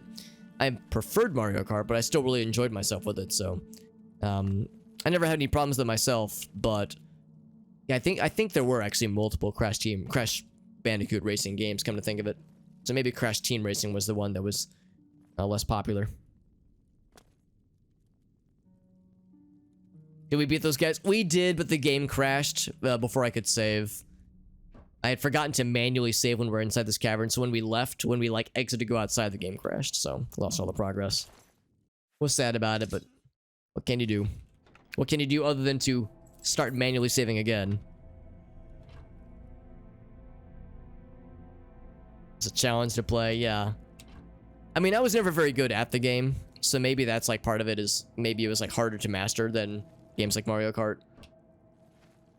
Diddy Kong Racing is an interesting case because that game is very cool, and I like that it does, and I would say still, even compared to other like modern day kart racers, does things that other kart racers weren't doing at the time and really haven't done since. The idea of like a hub world where it's in ways it's more like Mario 64 than it is like Mario Kart. Like it's more of an adventure platformer like game than it is a kart racer. And if we're being honest, we can't really call it a kart racer because it's not just karts. You get the planes, you get the hovercraft. There's a lot you can do there. So it was like a really special case, and it was super ambitious, and it pulled it off pretty dang well. Talk about a hard-ass game, though, because, man, those silver coin challenges can fuck right off. Those things are super, super hard. But that just added to the mystique of the game, and like what added to making it so much more distinct compared to Mario Kart 64, which was a relatively easy game compared to that one. So I feel like that's one that like I kind of get when people say they prefer Diddy Kong Racing, because it really was something special. Good old Oblivion, yeah, that's just how it goes. At least we found a better configuration now where it's not crashing my stream as often, because that was a huge pain in the ass. I think I've arrived at a series of OBS settings that I do only for this game to make sure it doesn't shit out OBS, or even worse, shit out Windows sometimes. So I'll take it. Anywho, we're good here. Let's go ahead and head back to Anvil. Or no, not Anvil. Was it Cheadenhall then? Yeah, it was Cheadenhall. Let us venture far and wide for that quest. Have a good night, Hans. Thanks for hanging out, buddy. We'll be back to check out more. Well, thank you. I appreciate the follow. I appreciate you hanging out, man. Thanks for your contributions to the chat and for hanging out with us and for sharing your memories of this game, because that's something, like I was saying earlier, I really enjoy hearing people that have like a personal connection to this game. As for me, it's Morrowind, or like you heard me earlier talking about Mario Kart or Mario 64, like, you know, games like that really mean a lot to you. That's like that's one of the ways that like gaming brings us all together, is like the shared memories it brings to us when it's a game from our childhood or a game from our adolescence that means a lot personally. It's the good shit. It's some of that good shit. Also, it is late at night, so I suspect the dudes probably aren't around right now. Well, you know, I've been wrong before. Some of these dudes are night owls. There's the doggy. Now, hopefully no one's gonna try to punch you anytime soon. I don't suppose you found those fugitives yet? I did, and they're dead. Contract to take care of. Why are you talking to me? Took care of all of them, did you? And you're still alive. Fantastic. You're full of surprises. I'm Here's full your of it. Payment. Good work. Good work, he says. Have a good night, Fuzzy. Thanks for hanging out, buddy. Due to exhaustion. Understandable. It is almost exactly 11 p.m., by the way, so it is getting up there. In Central Time, at least. Eastern Time is even later. You've been doing a good job, and under a lot of scrutiny. I've been authorized to promote you to the rank of Guardian. Under a lot of scrutiny. Good That's an work. odd thing to mention. I understand Orion is looking for you again. There's the main guy. Get to Coral and speak with a man. Yes, he's the main, I think, Fighters Guild guy. You too. Trolls of Forsaken Mine. That's the little pop-up just now. So yeah, it seems like whenever we get a quest from Orion, that means we're like moving main quest things forward. For the Fighters Guild, that is. So, to Coral we venture. Excuse me.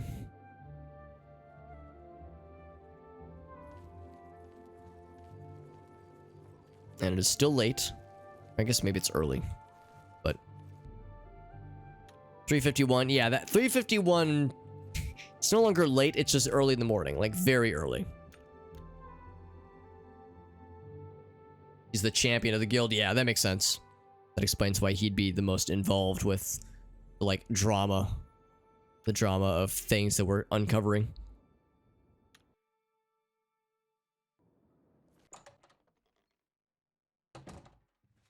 There he is, man of the hour. Well met. Pleasure to speak with you. A pleasure. Duties, by the way. I've The word got duties. another job for you. It's a sensitive one. I need you to find Varanus Daunton. Name's familiar. I sent him on a mission to Forsaken Mine. He and some others were supposed to clear the place of trolls. Haven't heard back from them in days. I want you to go check it out. I don't need to tell you how sensitive a matter this is. Get moving and report back to me as soon as possible. Oh, that's the guy we helped out last stream, I think. Or last Elder Scrolls Oblivion stream. Stream. Not Scream. Yeah, that's the guy who was like, who we helped build some confidence and give him some quest experience. We'd been contracted Yeah. to clear the place of trolls. It was a tough job, but I felt the men I sent were up to it. I want to know what happened. Could it have been Blackwood? Blackwood Company, perhaps? You can do it. Wouldn't be the first time they've caused a ruckus.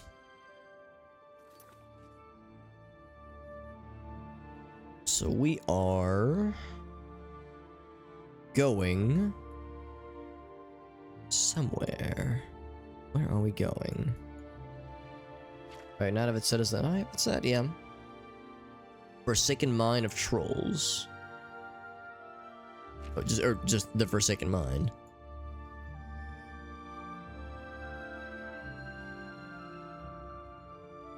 You would think it would be around Coral,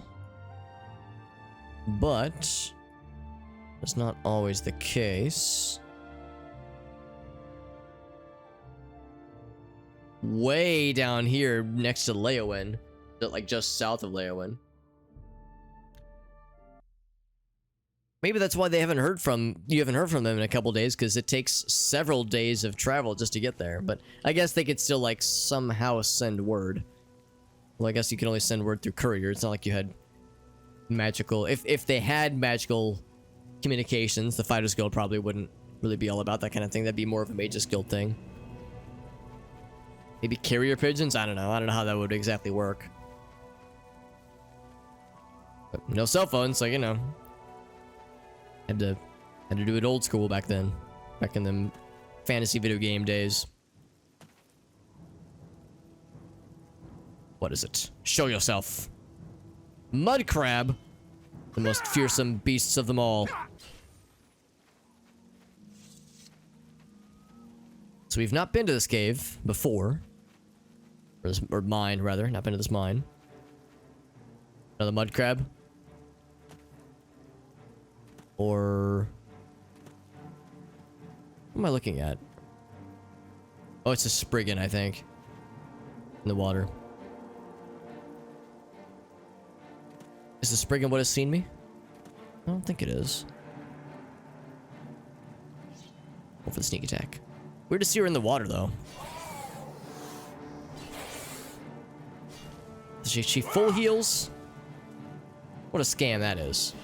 Bloop. There he is.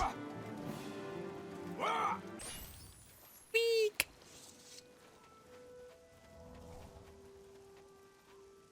So anyway, now that I'm no longer being distracted by other would-be challengers. Oh boy. Well, I see a mangled corpse. I see a mangled corpse on top of a pool of blood. So that's a good sign. Also, our fame is about to hit 100. I wonder if a thing will happen when that transpires. And I think I might know what the thing's gonna be. Maybe. Maybe. There's a rat. Did the rat do this? Ariente. That is a name I don't think I know. Well, Iron Gear. The rat single-handedly mauled this person to death.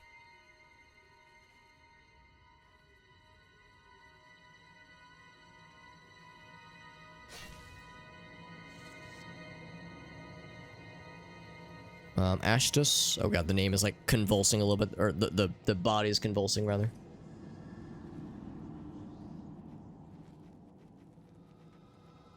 So everyone's dead. Cartrus, Gavinius.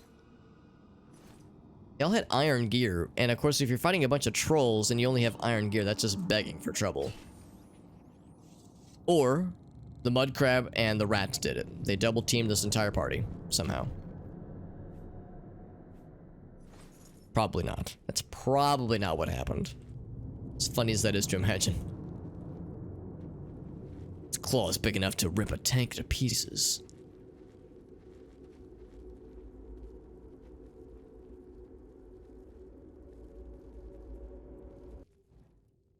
There he is, mud crab found. Yeah, we narrowly escaped with our lives, that one. More dead bodies, by the way. Whole bunch of them. No trolls, though. Which is kind of a welcome relief, because trolls are kind of a pain to deal with. Especially the dire trolls that we've been getting in our monster spawns lately. Blackwood Company was here. Oh, okay, so yeah. The trolls probably weren't the problem then. It was probably Blackwood that did the thing. They've got like really good gear is the problem, because their gear is much better than iron. Lashana. Yeah, names I don't recognize.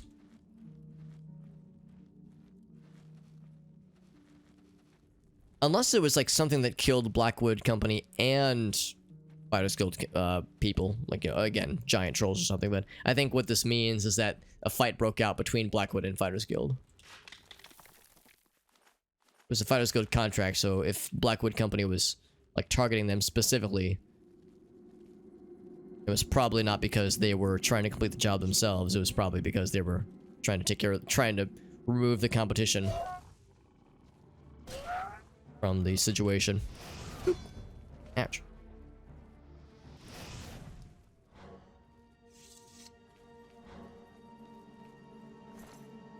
Savage Troll. Also, I have a Daedra Shrine quest I need to do now that I have troll fats.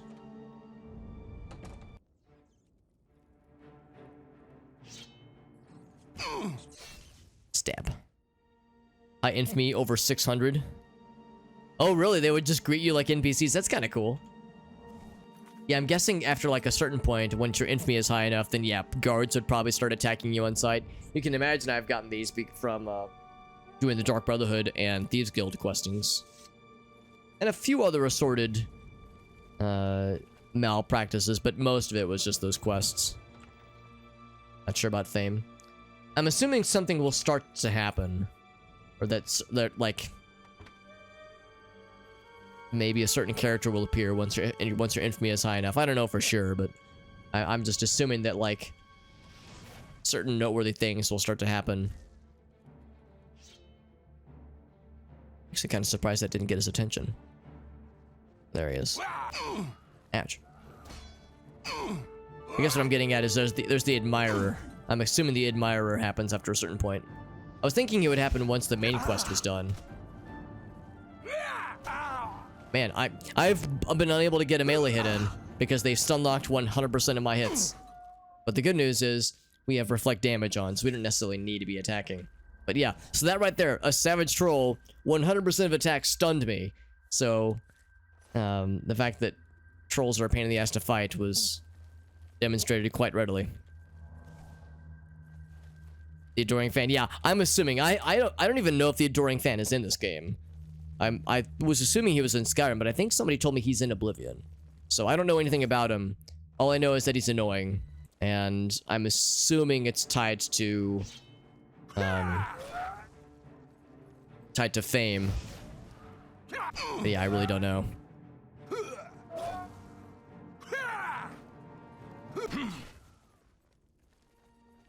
We'll find out probably soon enough, if I had to guess. Haven't met him in Oblivion, yeah. Yeah, I'm assuming he just appears, but yeah, maybe he's a person we, like, meet in the DLC or something. Yeah, it's really hard to say.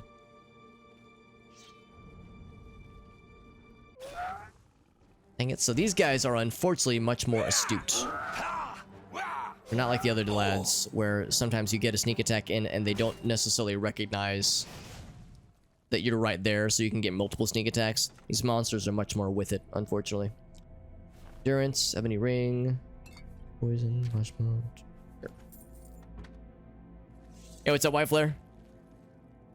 White Flare says, yeah, maybe it's best if I don't happen upon him. Maybe it's best if I avoid the small lad. Try to spare us all. Is this where we're going? Looks encouraging. I'm gonna go ahead and save because last time I got by not manually saving. A wayward crash sent us back in time. Some blood, by the way.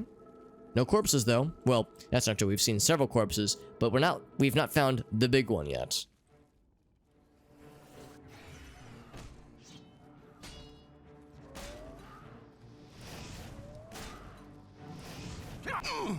Ouch. The reflect damage just looks so silly when they smack you and then just fall over. Or like kind of fly upwards for like a brief moment and then slink down. Some more blood. But no corpse of that one lad. One lad we're seeking. It's not looking good. A ratto. The most vicious of all creatures.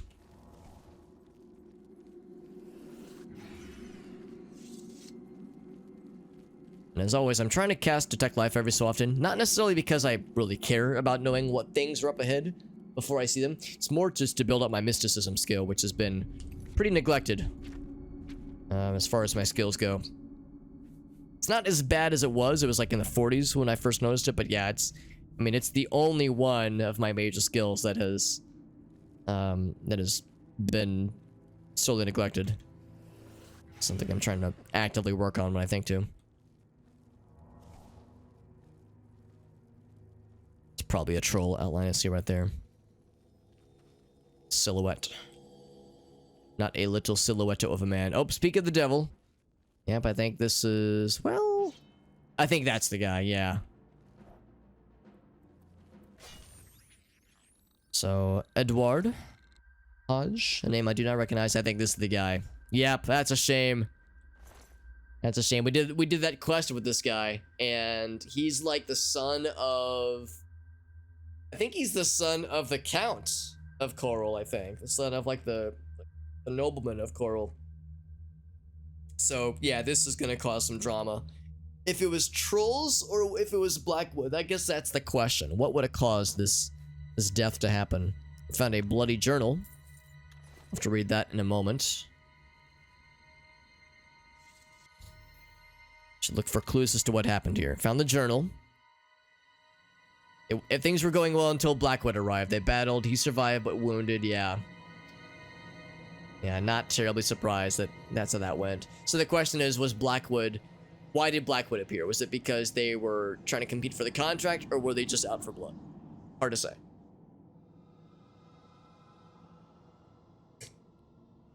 The yellow hair. Yeah, the toilet swirl yellow hair is very...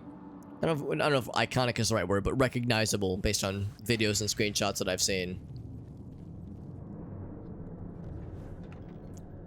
Character that we all know and love. But yeah, I've been to every major area in the base game, so I'm guessing he's part of the DLC. Which would probably explain why we haven't seen him yet. Oh, something see us just now? Something did see us. It's you. That is the wrong spell. I cast unlock as if I'm going to unlock him. I wish to unlock your insides by cutting them open. Haven't done everything? Yeah. Yeah, we've explored a lot of things. We've done like the main quest, like we've done a lot, but there's still plenty. After all this time. Ouch.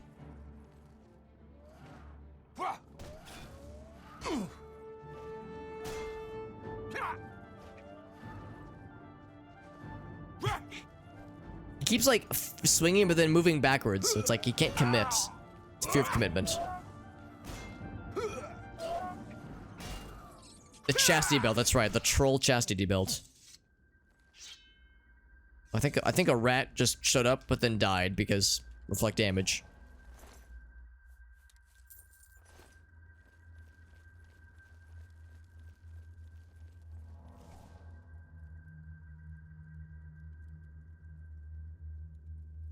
Quincy says, I'm starting to get the impression that Quincy is not a huge fan of the Adoring Fan. You're not an adoring fan of the Adoring Fan.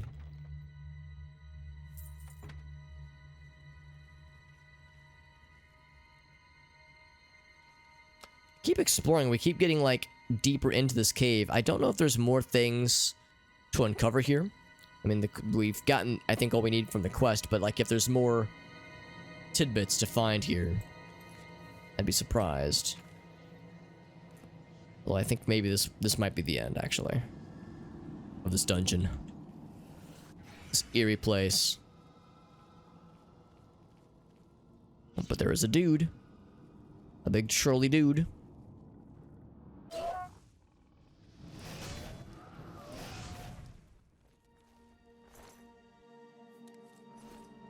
We're getting near our capacity.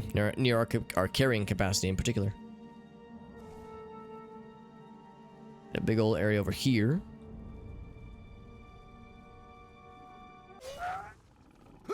Have to be careful because he could very easily knock me down that hole with all this knockback that these guys have.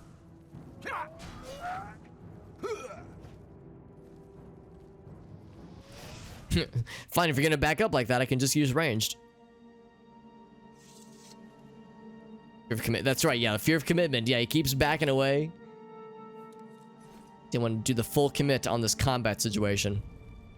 All of your... Yeah, fear of commitment from combat. Maybe it was for the best if they weren't feeling it. Sorry, this combat situation is it's a bit much for me. I think I'd rather just be combat friends. I'm sorry, but I think we should maybe fight other people and not be fight each other exclusive. Gotta charge this, so I probably should be. The thing is, I don't want to charge it for mundane encounters. I want to like have it charged for like the real shit. So I'm thinking like when it comes time for like big combat situations, that's when I want to bolster my shit. Like I feel like it would go to waste on these mundane shit ass monsters that I mean are granted are hit point sponges. You know, they have a lot of hit points and take forever to kill, but they're not exciting. I want to spend it on something exciting, like a mud crab. Said nobody.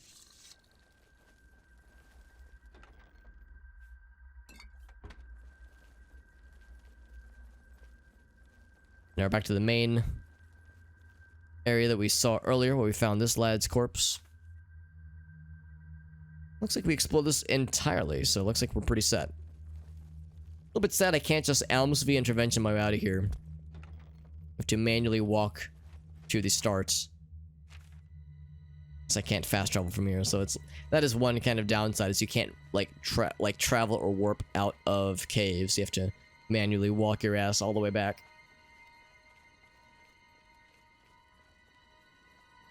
A lot of soul. That's a good point too. I probably don't need to be persnickety about it. Because yeah, we got the soul gems. I also have like a disgusting number of those, what are they called? The Varla stones. 23 of these fuckers. That's just ridiculous. You know what? Let's go and use one now, actually. Yeah. Shit's ridiculous. Like 23 of these things is just absurd. At that point, I'm just being greedy. I'm the 1% of Varla stones. Varla stone holders. Yeah, yeah, exactly. I needed like an escape rope from Pokemon. Or something. Some kind of Oblivion equivalent.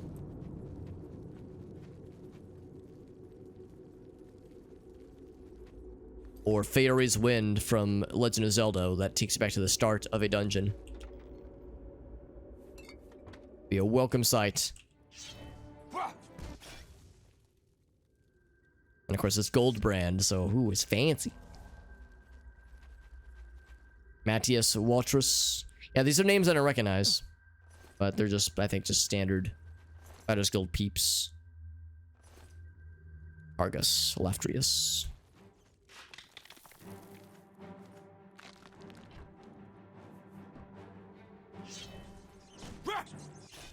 The idea that there were Blackwood Company people and trolls, and then Fighters Guild people, like, you know, all these high-level, relatively high-level encounters, and then there's rats, and then there's mud crabs, who are trying to scrounge up the leftovers.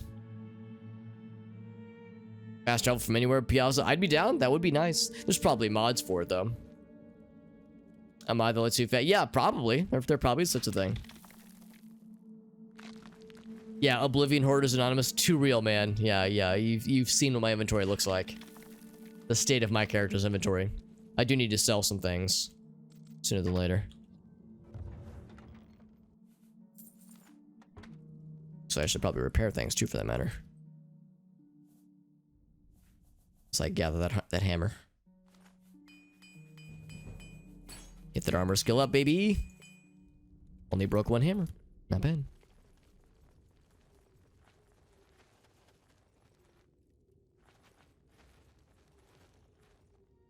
Okay, well, I think we're set. Let's go ahead and venture back to Coral and give the grisly news back to Orion. He's not going to be happy about it, but that's what it means to be the bearer of bad news. Someone's got to do it. Got to travel all the way back. It's a journey. It's a journey, but a worthwhile one, hopefully.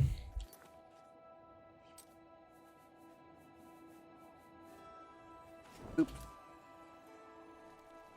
Like, alright, dude, you're not gonna like what I've got to say. Woo! Let's see if it's gonna recover.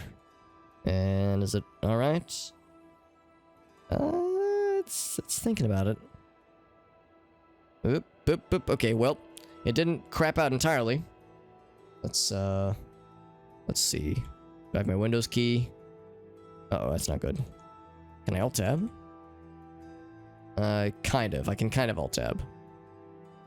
Let's see. The game didn't crash yet.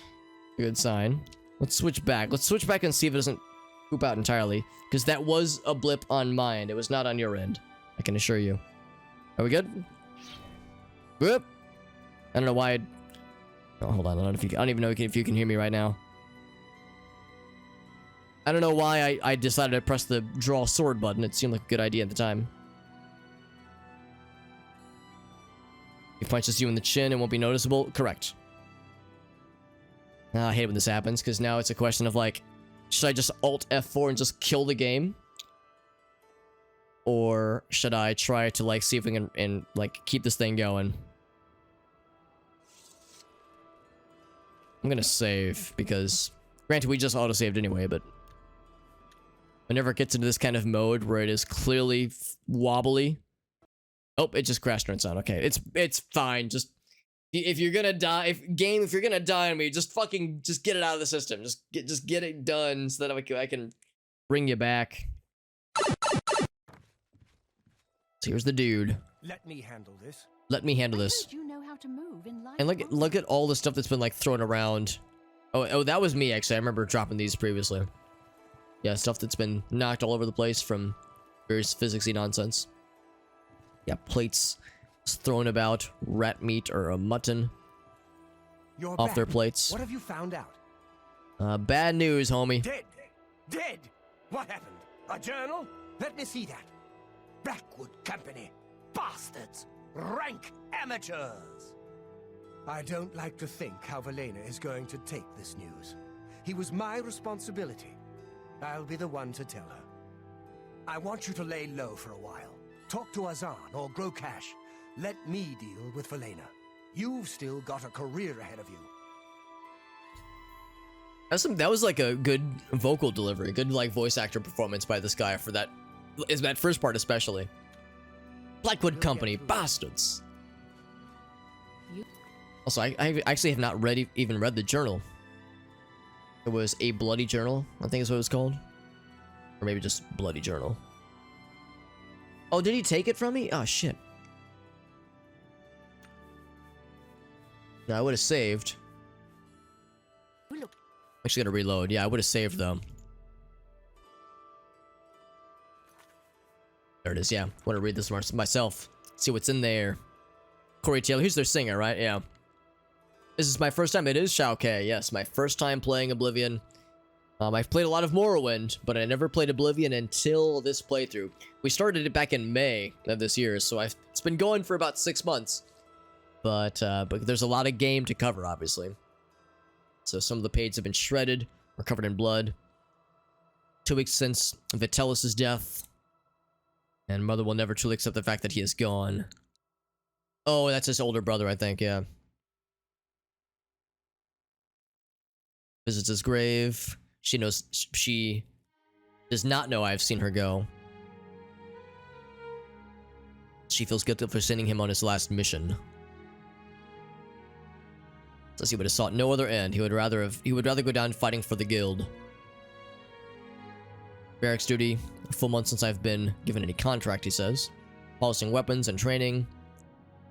With the new boots, I guess that means like the newbies. New signups. Edwards talked about it. That was the guy we saw who was next to him when we found his corpse. Mother fears for my safety and for the safety of the guild. It's a terrible weight to bear. Yeah, maybe once the ranks get greater, get higher. If not for Edward, I'd go crazy. He's a good companion. Be nice to return to active duty, he says. Says at least we have each other. He's willingly forgone lucrative contracts to help pass the time. A true buddy. A true bro. Saves coming for specific loot. I usually try not to do it, although for me, when it comes to specific loot, I feel like we've got pretty good loot as it is. So I don't know if there's more that I would like need to seek out necessarily. But I usually try to avoid save scumming if I can help it. Or if I do need to save scum, I try to like I try to be smart about it, not just leave it purely to chance. I try to be smart about like where I save and like what I'm about to attempt. Basically to minimize just constant reloading just because I know that could get kind of annoying from a viewership perspective. As far as broken game mechanics, I mean, I'm happy to hear about broken game mechanic spoilers. Just know that I might not utilize them. So like I've heard of some glitches and some exploits for like duplicating items, that kind of thing. But I probably won't like utilize them myself, most likely, just because I'm treating this as like a vanilla playthrough, so no mods, no exploits, that kind of thing. There's things I've discovered by accident, but yeah, probably not a lot of things that I would utilize myself necessarily. Cheap Trick, that's a cool band. Yeah, Cheap Trick was a pretty cool little band that I think sometimes gets overlooked when the other like bands from their contemporaries from the 70s. I think they have a lot of songs I think are pretty neat. It sounded really good. That's fantastic. Gloomy Sunday. I don't think I know that one, actually. Let's get back to the journal here. Sometimes I question if I'm fit to be a member. Mother fears for my safety because of his brother. Right. What about his own abilities? Am I a failure in her eyes? He ponders. Am I not as much of a man as Velitus? Or Vitulus, rather? It says, finally, we have a contract. We're sent with some of our newer members to investigate a disappearance in Unwheel Cavern. There's nothing glamorous, but we at least did something. Oh, I think that was us, actually. I think that was something that we got to do. So yeah, that journal entry is referring to what we got to do with him. She probably won't get to know about the contract because the order came directly from Orion. That's right, yeah. So that was the one that we did with him. So let's faith in my skills, he says. Trying to keep the new boot alive. That's us. We're the new boot. And we did all the work, so it's fine. Only hope is that Orion will find another contract for him directly. Some contracts are harder to come by with the Blackwood Company, of course. Edward and I spoke of them over breakfast this morning. He believes them to be nothing more than a rogue mercenary band. I mean, maybe. He is as naive as he is beautiful. I wonder if they were more than just bros, you know? I wonder if it was more than just companionship. That little note about him being beautiful. It's like, oh, I wonder if there's something going on. A little something. So anyway, he was given a contract clearing out some trolls that have been troubling miners. Edward gets to accompany him. Says, this is exactly what I need. However, something bad took place. Yes, Edward is dead along with the rest. I will soon follow shortly. The fighting grew heavy with trolls, but was under control until Blackwood Company arrived. So they were in the middle of fighting when Blackwood Company showed up. And they just killed everybody. Trolls and men. It was inhumane, it says. Yeah, or inhuman, rather. Blackwood Company gone as quickly as they came. Edward fought bravely. All did. Rest now, and then, yes. I'm sorry, mother. So tragic. So that's how it all went down, then. How the whole kit and caboodle went down. Let me handle this. You're back. So, we've already heard this, so we'll skip through all the text. But yeah, we know exactly that, yeah, bloody journal removed. He'll tell the lady. Makes me kind of curious, what if I go to her myself? Is there an option to tell her? There probably isn't, but I almost wonder. So I go to the castle. Hey, what's up, Pimer? Good to see you, bud. Pimer says, boo! I'm scared. I got spooked. Played some more Oblivion, by the way. We're still, we still have quite a lot to do in this game. That means we're never bored. We got lots to do. Lots of quests and quest lines to follow. Billie Holiday. Oh, very nice.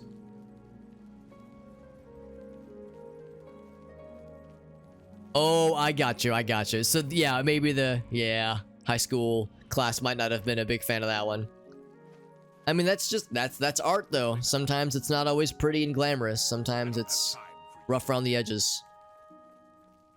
Welcome back, my friend. It is quite nice to see you again.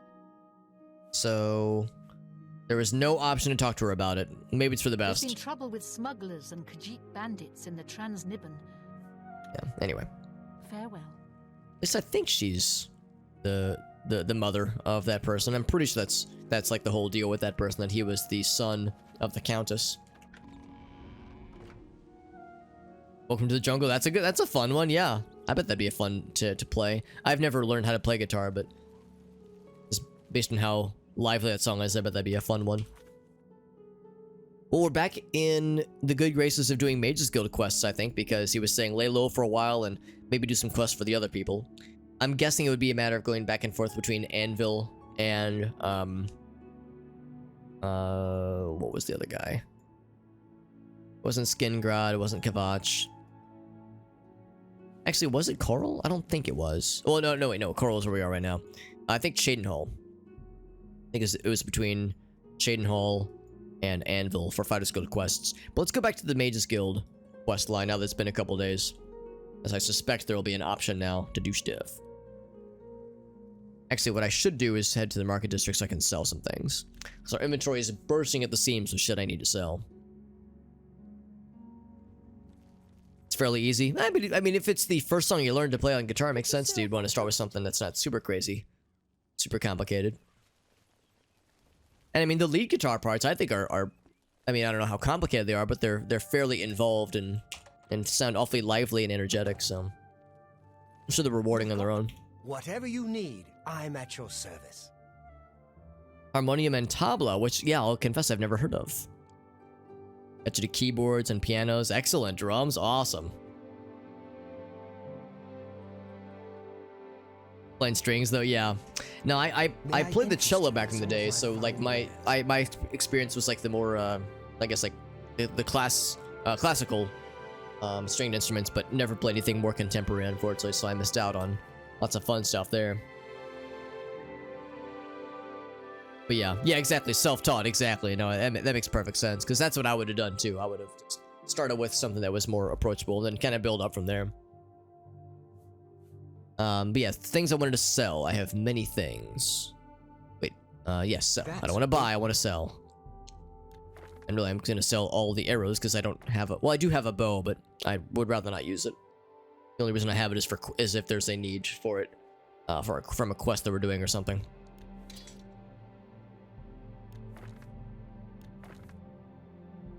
Oops. Goldbrand, we're keeping that, obviously. Staff of Burden, get it out of here. Maroon's Razor, we obviously keep that one. Yeah, Shadow Hunt, that's the bow that we use sometimes for quests. But again, only if the situation calls for it.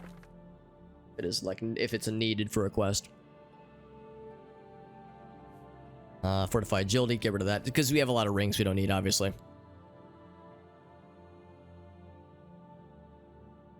More of a singer? Vocals? That's awesome. With musicals? Oh, that's so cool. Yeah.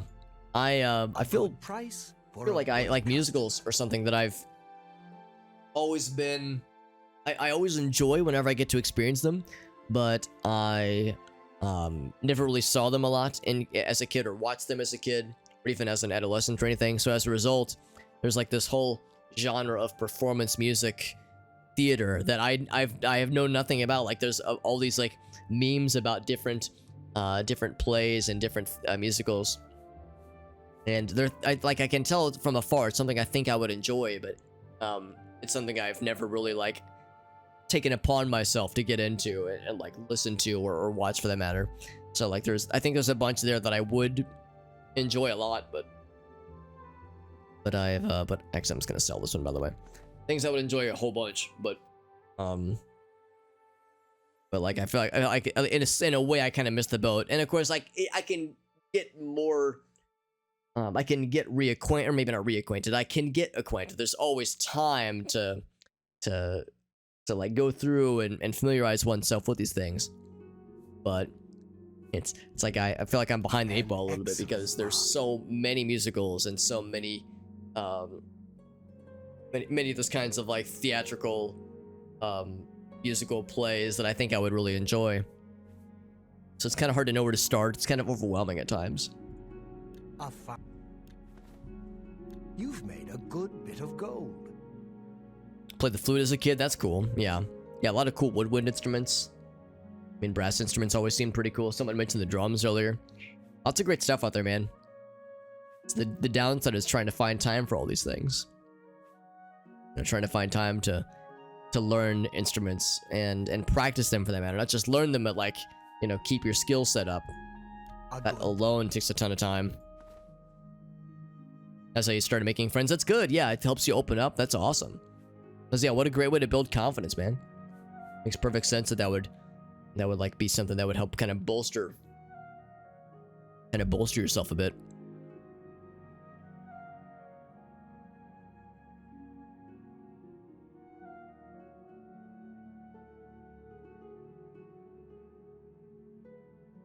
Born there but raised all over the place. Shao-Ke, that's super cool.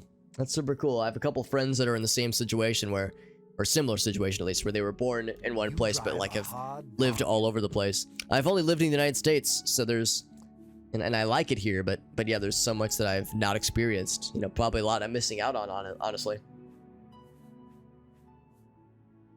So I'm always envious whenever I hear about that kind of stuff. It's really fun.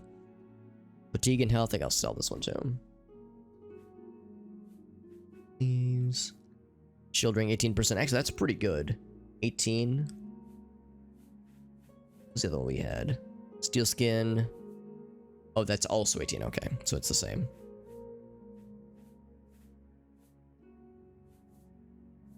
Actually, I don't know if we need it though, because we have 2 of these 18% rings. We don't need a third one, because we have no way to wear the third one. Sell this one. Okay. A bunch of potions we don't need. Special brew. Oh, right. I forgot that's the guy that gives us the adventuring potions. The Nernroot specialist, I do believe. Was a diplomat. Oh, very cool. So you'd be stationed in different places. That makes perfect sense. At the country's embassy. Yeah, that's really cool. I'm sure there was probably taxing at times. I'm sure there were times where it was exhausting, but hopefully like the positive outweighed the negative.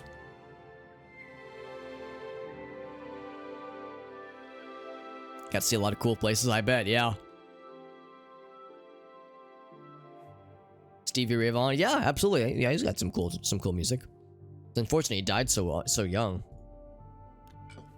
He had like he was like such a gifted musician. Like he clearly was destined for greatness. It's really tragic. He passed away so young. It was a plane accident, I think. You got a great deal. A great deal. A great deal.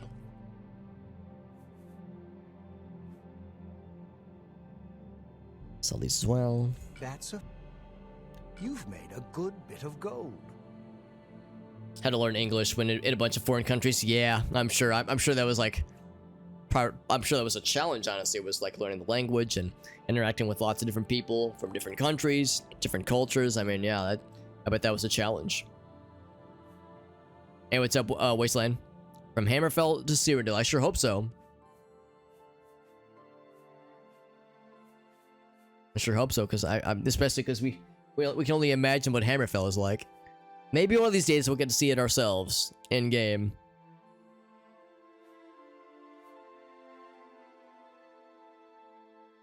'60s and '70s rock and country and rap. I'm definitely with you on the rap stuff. Country is a genre I'm still kind of green on, but I do like some older country. There's like some of the older stuff that I like. There's a lot of rock bands I listen to that are very much obviously influenced by country, like Neil Young and Crosby, Stills, Nash and Young, I guess, and even like some of the Rolling Stones. You know, some of their stuff has some country influence to it. So I don't need these. Let's sell those.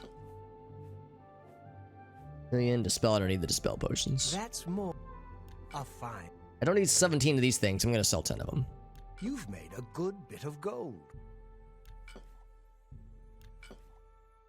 Don't need 13 of these either. I'll sell 5. That's more than I'd usually pay. Oh, never mind. This is the weak exploration potion, which yeah, it's actually not too bad. 300 seconds is pretty good. Yeah, Quincy says I was worried, or Piazza says I was worried for a second there. The new country, yeah, that's exactly it. Like the new country, I have a hard time relating to, really. Some people really like it, and it's super popular, like the new country music. So, you know, clearly I'm in the minority here by just not really identifying with it, but some of the classics I do enjoy quite a lot. So when I hear the new country music, I'm sure that there are country artists that are doing interesting things nowadays. But yeah, when I hear, like, I guess pop country is what it comes down to. Pop country it just feels like pop music, but with cowboy hats. Like, it feels like there's not a lot of depth to it.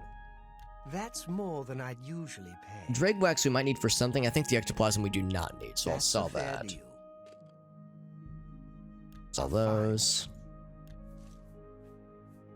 Minotaur horn, I'll sell those too. Troll fat, I don't think I need 18 of them. I'm gonna sell 10.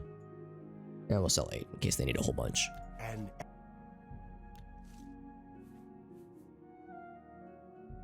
a lot to sell, man. God dang. A lot of stuff to go through. I guess it's been a while since I've gone through my inventory then. Tupac and Biggie. Yeah, those are the two, well, there's actually a bunch of artists I've gone through recently, but yeah, those are the two big ones that I went through recently. Like, listened to their whole discography and bought a bunch of music, so I've definitely I've been playing catch up because I was never into rap when I was a kid, but I'm starting to kind of get caught up. Kind of going through a hip hop history lesson of sorts. Just need some good recommendations. I think that's exactly what it comes down to. I think I just need to know like what to seek out, because I'm sure there are country artists doing cool things nowadays, but they're just the ones that you're not going to hear on the radio too often because they're probably not going to be as popular, but probably still doing interesting things though.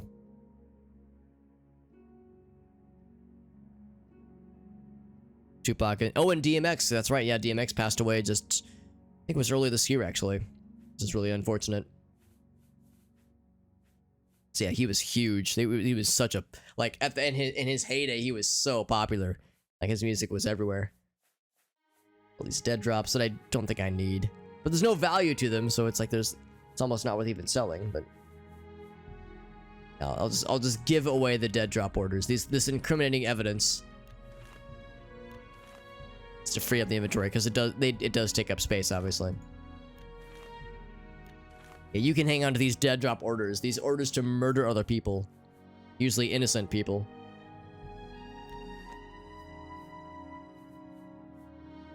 We're just offloading all this incriminating evidence to this other person. You got a great deal there. We'll hang on to that one though. Frostcrack Spire.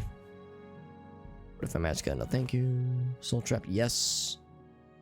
Raywind's Journal. I don't actually remember what that's for.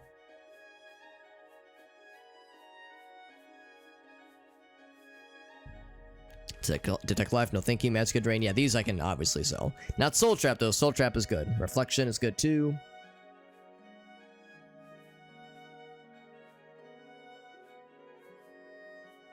Anything else? It's good looking to give away other Dark Brotherhood items that we don't need anymore, now that we're done with that quest line.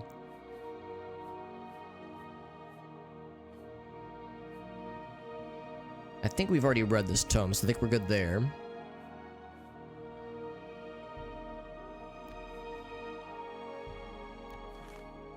Dark Tome, we read that as well. Spectral Form, that's invisibility. I guess I'll hang on to that too.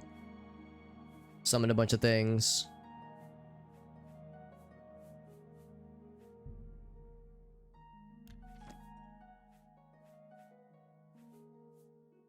Trader's Diary. I think that was, yeah, that was also Dark Brotherhood. Yeah, a lot of Dark Brotherhood items on it.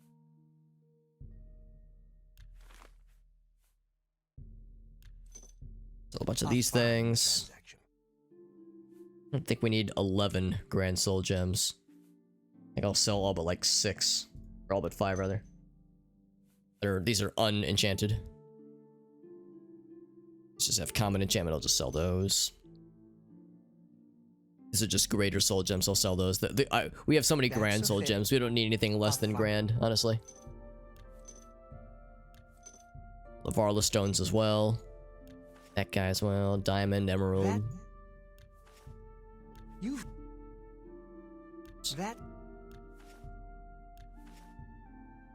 made a good. Is there a way to like shift click or control click? I feel like it's kind of annoying clicking each individual item.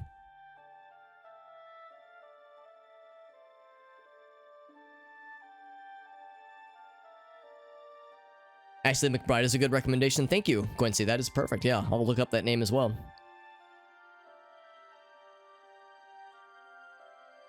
As well as Chris Stapleton. Interesting. I don't know either of these names, actually. Usually it's more electronic and synth. Yeah, pop music. Yeah, I would say I'm usually more miss than I am with... I can't even say I'm hit or miss. It's usually more miss for me when it comes to modern pop music. There are some pop artists that are doing interesting things that I think are cool, but the music itself is like maybe not my cup of tea. Thank you. Like I can see why other people like it, but it just doesn't hit me personally. So not always my cup of tea, but I can appreciate it from afar. Clubs are too much, yeah. Oh, it's like an inner ear condition, right? Yeah, no, I understand, Shao Kai. My mom has something similar. She has an inner ear disorder, so like certain things, certain kinds of things make her dizzy. That's a bummer. Have I gotten Umbra? I have not gotten Umbra. I'm assuming that'll be from another quest, probably later on. Sold a bunch of stuff, so we've cleared out a bunch of space, which was kind of overdue because I've been lugging a bunch of stuff around for a long time. Let's go back to the university and continue with Mages Guild operations. Oh, look at that, by the way. Fame has reached 100, so if there are things that are going to start happening, I guess we'll have to find out. I do know about Umbra, because it was in Morrowind, and it's in this game too. I just don't know where. Oh, hello. Oh, hello. What's happening? Look at the size differential between a Bosmer Wood Elf and an Altmer High Elf. Good lord. Ridiculous.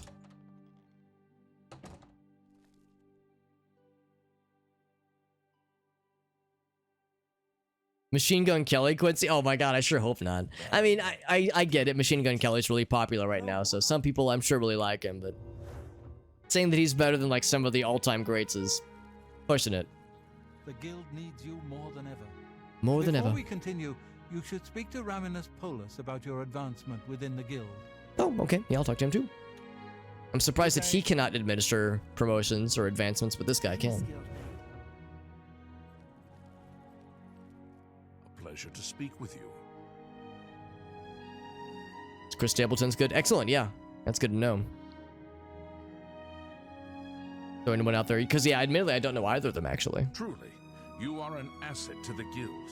I reward you with the rank of wizard and teach you a most powerful spell.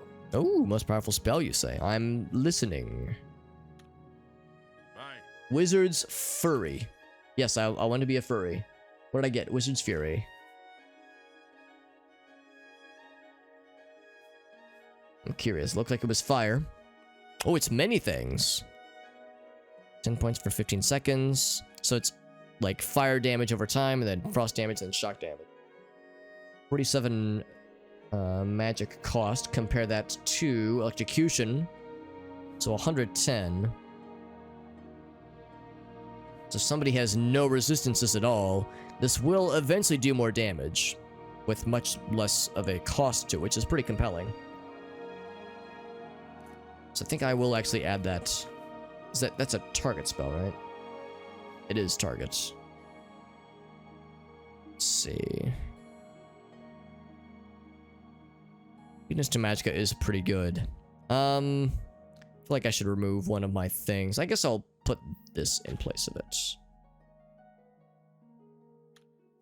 Because the fire damage would still be nice for things that are weak to fire, like trolls, for instance. Greetings, Guildmaid. But I still want to kind of have that on, as far as like up for consideration, things that are more efficient to use. Oops, no, don't load, I want to save. Oop. At the worst possible time, the council is in ruins. A course of action could not be agreed upon. Some felt that we are in danger of being exterminated and that it is time to fight back. Others felt it appropriate to fight fire with fire, as it were. The council has shattered, and artifacts have been lost. Artifacts? The necromancer's amulet and the bloodworm helm have been taken. So we need to reacquire them? So how have they been lost? Were they stolen by necromancer people? I guess that's probably what it is. Like, people were being careless. The world is ending, but yeah, we gotta get a promotion first. Exactly.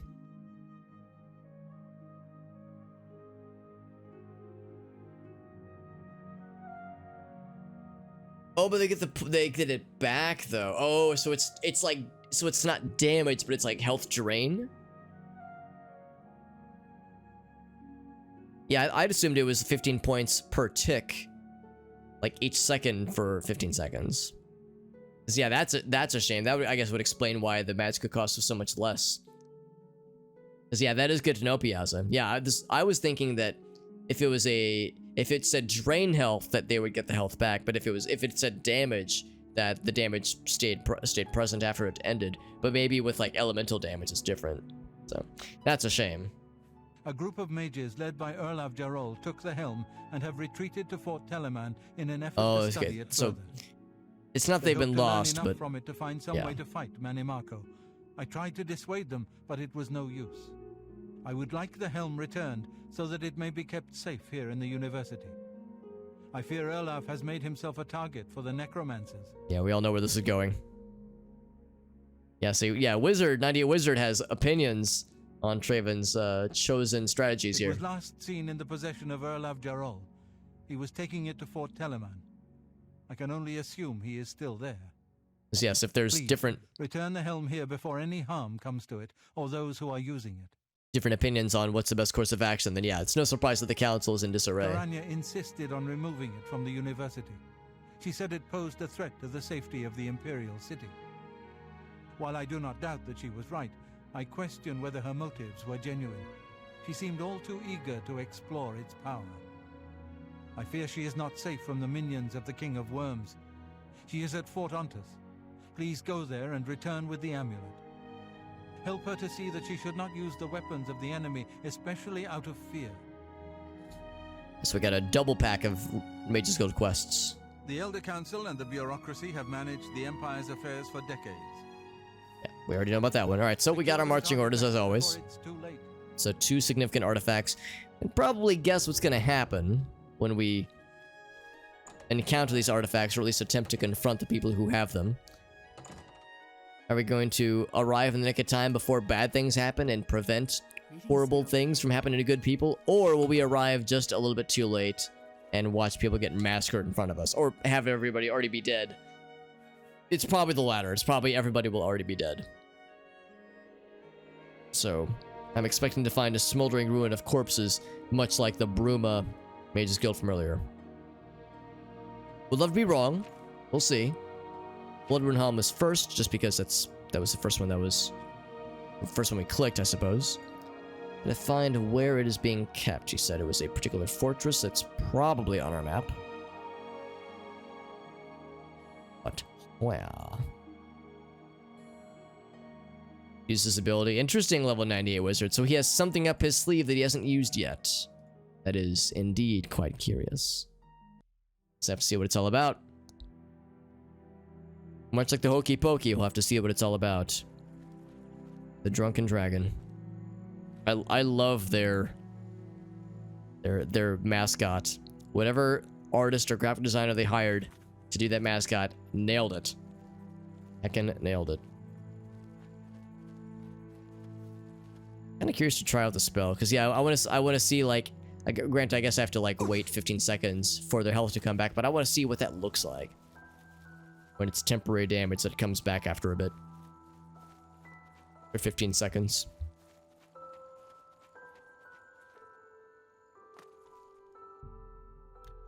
Okay, so we can't have this one yet. Continue our penance to be worthy. Well, we tried praying at the shrine, but it didn't quite work. Didn't have anything for us. Also, low-res shadows in the distance, by the way. I do have all DLC. Yeah, this is the Game of the Year edition. I'm playing the version of the game that's on Steam. And this is a vanilla, unmodded playthrough. I am using the unofficial patches, so, I mean, by that definition, technically it is modded. But no mods that, like, change anything of significance. So yeah, all DLC, all expansions, Game of the Year edition. Does it come with all DLCs? I'm pretty sure it does. I guess in all fairness, I guess I don't know off the top of my head, but I'm knowing me, I think I probably looked it up just to confirm, and I'm pretty sure not that I'm in the clear. Because yeah, I was thinking the same thing. I want to make sure that we have all the goods. So we found the fortress. And there's zombinos. That's not terribly surprising. And of course, if this is housing, or was housing, an important and very powerful Mage's Guild artifact that they're worried could be used to empower necromancers, and suddenly this is being overrun by zombies, probably means the necromancers have found what they needed. Probably means they've gained control. Does it say drain or damage? I thought it said damage. Let's double check.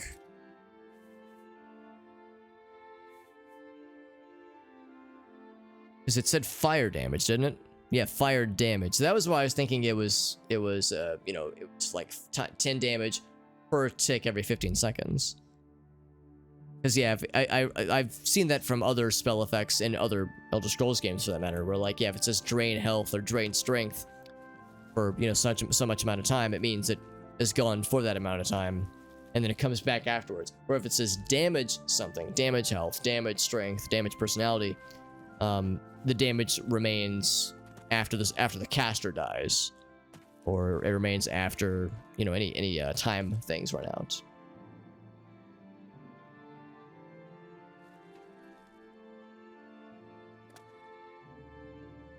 More Daedric Shrines? Yeah, I've done a bunch of Daedric Shrines. And in fact, I have the ability to do one. We've recently gained the ability to do one because it requires troll fat. I can't remember which shrine it was. But yeah, there's a few shrines we have yet to do. There's one that requires troll fat and another one that requires a black soul gem. And I actually have never... I don't think I've ever found a black soul gem, so I'm not quite sure how to do that. But I think I'll be learning fairly soon because there have been mention of black soul gems in the Mage's Guild quest line. So I imagine I'll probably learn how to make them or find them fairly soon.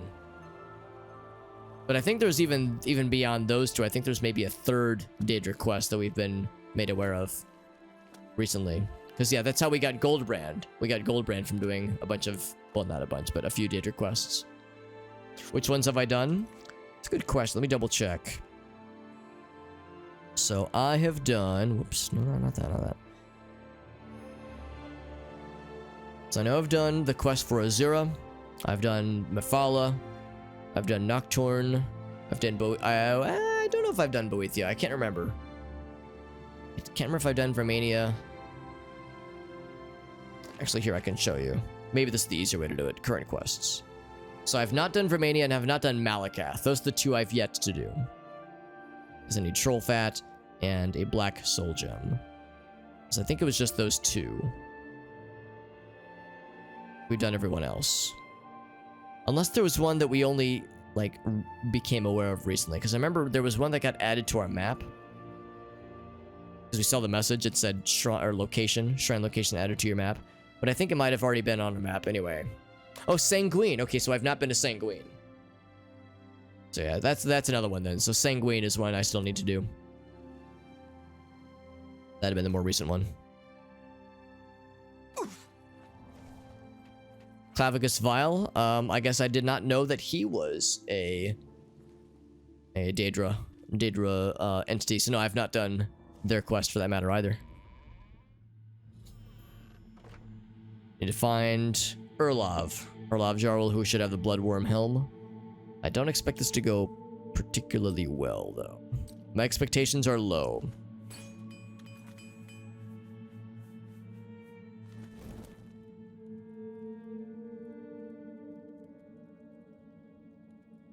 You're thinking of Drain. Oh, okay, so maybe we're in the good shape then. You can't see the problems. Interesting, yeah. Try to implement what should be magic law, but it creates... Yeah, so it's like he's maybe kind of short-sighted in that sense. In certain quests, okay. You're probably right. I think they'll happen upon us sooner than later. Goldbrand is good. I mean, people have said it's the best sword in the game, and I'm not inclined to disagree. It's a pretty good one. Even if fire damage isn't your thing, or if you're fighting something that is resistant or even immune to fire damage, it's still a damn good sword. Although I've heard Umbra is pretty badass too, actually. Hey, what's up, Liddy? Yeah, Sheogorath, yes, we've done Sheogorath's quest. At least I think we have. It would be on the map.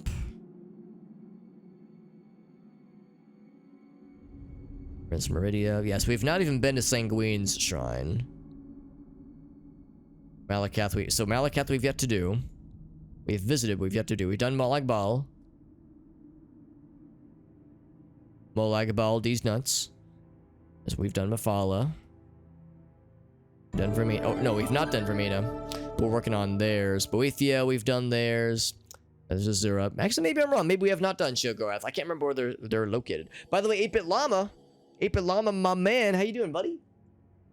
Thank you very much for that very generous raid, 8-Bit Llama. That's very, very kind of you, my friend. We're playing some Oblivion tonight, as you can probably have already put that together. 8-Bit Llama knows that my Oblivion playthrough, this is my first ever Oblivion playthrough. It started all the way back in May of this year, and here we are in almost to December and still going. As you can see, I have done a lot of things, and we're looking at the map and looking at Daedra quests specifically, trying to take stock of the ones that I've done, the ones that I've not done yet. We've done we did hear a scene. I remember that one. Someone mentioned Sheogorath, and I'm realizing that I don't know if I know where Sheogorath's shrine is, which might mean that's one that we've not done. There's Azura. We've definitely done her quest before. Ramina, Oathia. Yeah, so I don't think I have Clavicus Vile's shrine location known, or we've done Nocturnal, or Sheogorath for that matter. So it sounds like there's a bunch still remaining. We're doing some Mage's Guild quests tonight. In fact, right now we are investigating Fort Telemann. We're looking for the Bloodworm Crown? Bloodworm Helm? What it's called? Bloodworm Helm.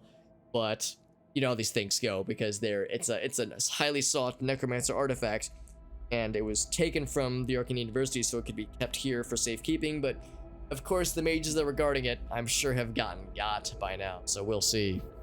Molag Bal was the evil. Yeah, I think I remember his. His was pretty fucked up. It's good in conjunction with Goldbrain. Yeah, I'd imagine that they probably complement each other. Let's do a quick shout out for our friend Apelam, who just blessed us with a very, very generous raid. That is our third raid of the night, by the way, for anybody keeping track of such things for our bingo board. If anybody's curious, we have a Bingo Oblivion bingo board where people are able to track various things that happen across the stream, and if you get a bingo, then you win the illustrious prize of a free nut button hit. So it's pretty sweet. So we have the bingo board going right now, which is fun. Started all the way back in May, that's right. All that far ago, man. That long ago, rather. Been a hot minute. Sheogorath's is very memorable. Yeah, I don't think we've done that one, unfortunately, so it sounds like I'll have to get caught up. Now, there's a person, and they are an enemy nearby. For a minute there, I thought this was like a zombie hand that was like shoved into the zombie ass. Like, I thought the hand was outstretched from his zombie booty from afar, and I was afraid and confused. Started back in May, though. It's pretty crazy, right? So I see, by the way, the Apelamo is doing some Dishonored. That's awesome, man. How are you enjoying Dishonored so far? I'm guessing it's your first time playing. Yeah. Got her ass. Daedric Mace. Didn't even get a chance to use it. I almost feel bad about that. Almost. Like her hand is stuck on her own face. But yeah, Dishonored is a game that I've yet to play, but I've seen other people play it, and it looks cool as hell. So it seems like a really cool game. And the second one I've heard is also quite good. Quite good. What about a Boingo card? References to Danny Elfman. So, hold on. Is this a reference to Oingo Boingo, El Gaso? Because if it is, I did not realize that Danny Elfman was involved with Oingo Boingo. But I'm kind of super down for this, actually. Failed horribly at stealth. Well, I think the thing about Dishonored is that you're probably not expected to do full stealth runs as your first playthrough. That's probably reserved for a second, maybe even a third playthrough. So, no shame there, I would say. I wonder if I can skip. Do like a sneaky sequence break. I see that chest over there. I'm stuck on the wall. So yeah, I can't make that jump. So I can't quite make the jump unassisted. Maybe if I do this. Ouch. There we go. Because we have really good acrobatics, so we're enabled to do goofy jumps like this. I don't know if it's an actual sequence break. So I guess Danny Elfman was in Oingo Boingo. I had no idea. That's crazy. It was his band. They just changed to Boingo. Yeah, I did not know that. I did not know he had like a band background. Oh, we can't sequence break because they need the key. Order of the Black Rose. See, that sounds like some Dark Brotherhood shit, but we know it's going to be necromancers. Well, goddamn. Thank you again, by the way, to 8-Bit Llama for the very generous raid. We had Jimmy the Rabbit raid us earlier, as well as our friend Alias Bot, and now 8-Bit Llama coming in clutch as well. And 8-Bit Llama is a well-seasoned, well-peppered and salted, well-seasoned Oblivion expert. And of course, he's also a fellow variety streamer. Variety streamer and variety gamer. Oh, the way he just topples over. That was delightful. It's going down. I'm yelling timber. Because yeah, the way he was paralyzed, so he just fell over slowly.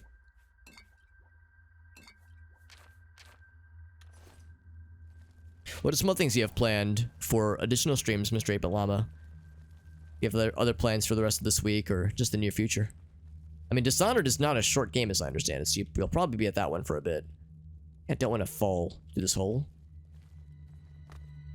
I'm trying to cause the thing to fall, so that at least it breaks when I'm in control of it, but not happening. And it is Necromancer City, by the way. No surprise there. The thing about Necromancers is that you kill them, and they're probably like, awesome, thank you. Because they're all about dead things, so they're probably like, yeah, this is cool. Now I can be a skeleton like I've always wanted. It's probably hard to get like a one-up situation on a Necromancer. Maybe grant them eternal life so they can never die. Yeah, that's, or actually turn them into a vampire. That's probably it, actually. Turn them into a vampire. That'll fuck them up. No skeleton time for you, motherfucker. Another friend up here. In fact, we have Detect Life. Although the range is not the bestest.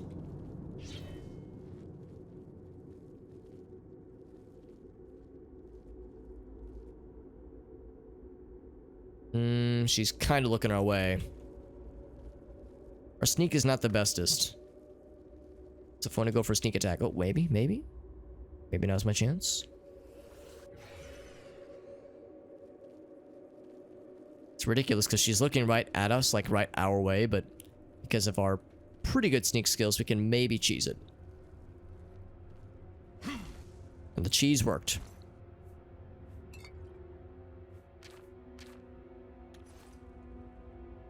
What is the bingo board? So the bingo board is just a fun little thing we added in where as I'm playing Oblivion specifically and we're completing quests and things happen on stream, there are conditions that can be fulfilled that are available on the bingo board that you choose. What you have to do is you have to copy and paste that URL into your like your web browser of choice. If you just click it, it won't actually open the full URL because when you click it, it doesn't include anything beyond the hashtag. So what you have to do is you have to copy and paste it into a browser, and then as you see things get fulfilled, like conditions get fulfilled on stream, you would select or you would like highlight the rows, and if you get a row or a column or a diagonal string of 5 spaces in a row, then it's a bingo, and then that's when the prizes get doled out. So you got 3 so far. You can also ask if there were things that happened before you arrived. Like if there were things that happened on stream before, you know, some people got here. Because I'll do a, I'll show my bingo board as well at the end. I will have one that I'll show at the end. And we'll see if we can get a bingo board on mine as well. But yeah, but everyone else is welcome to have their own that they can contribute to if they so choose. I am live. I did sneak attack and I did collect Nernwood. Collect. Have I talked to guards? Talk to a guard. I didn't realize that was a bingo panel. It must have been one I added a while back. Yes, because yeah, I did talk to a guard briefly, but I did talk to one. So we talked to a guard. We got 3 raids. I've done multiple faction quests completed. We've been to the Imperial City. What else? What are some other things? We have not encountered a vampire tonight. We have not died yet. And the night is young. We'll see. I think we actually already have this spell. Still add it, though. We have learned new spells. Ultimate cheese game. Oh, yeah. 5 items, 20% chameleon. That's how you do it, man. Yep. Totally invisible forever.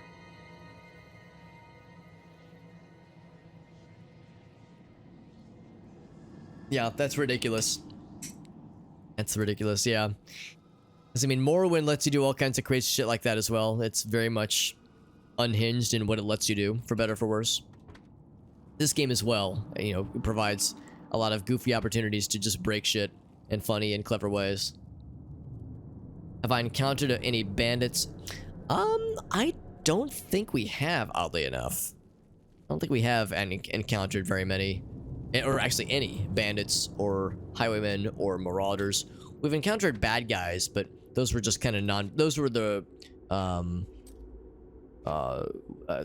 escaped convicts. That they don't really, unfortunately, they don't count since they weren't called.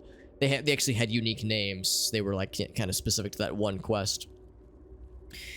In-game reference to, yeah, that one's I'm a little bit more picky about, because it has to be something that like would have been recognizable from Morrowind. So I feel like Umbra is more of an overall Elder Scrolls thing, and it has to be in-game is the thing, because there has been no references to Umbra in-game that I've seen, at least. And so like, if I talk about Morrowind on stream, that doesn't quite count, because I talk about Morrowind all the time. So that'd be just like a guaranteed given. Look at that. There's some infighting, by the way. What's up, Rogue Jedi? What are you? What am I? Existential crisis. So we are we've made a spellcaster character. Primarily spellcaster, but we also made him look ridiculous. More importantly, we gave him blade, we gave him light armor as well. But yeah, mostly spellcaster for sure. But yes, we turned him into a large purple, strange, swollen head man. And he is dark. Believe it or not, he is a dark elf. You would not believe it by looking at him on first glance, but he is a dark elf. The giveaway is the red eyes, by the way. To raid so far, yeah, there were three. There were 3 raids, especially. First one came at the very beginning from our boy Alias. Alias bot gave us a very generous raid at the very start. Beat the game without going through any main quests. Oh yeah, I'm not surprised. Yeah, the paintbrush strat. Yeah, I'm not terribly surprised. The paintbrush strat allows for some goofy shit. Oh, she's resisting fire damage quite easily. One of these fucking dudes.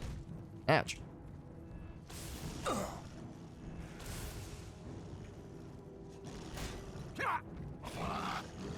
Actually, fire does a pretty good amount of damage to these guys.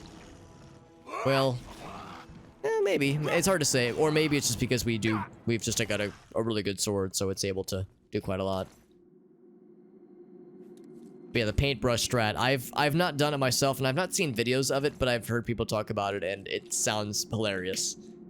So I'm not terribly surprised that, yeah, like the speed run, the like any percent speed run, I'm sure, is a glitch fest with paintbrushes and all kinds of goofy stuff.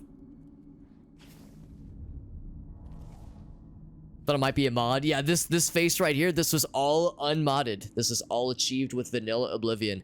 The only mods we're using are the unofficial patches, but the unofficial patches don't really change anything. They just shore up a couple bugs, but they don't like change any functionality or add any new features. Just there for a clean dealio. What am I hearing? Am I hearing more infighting? Oh, I'm seeing infighting apparently.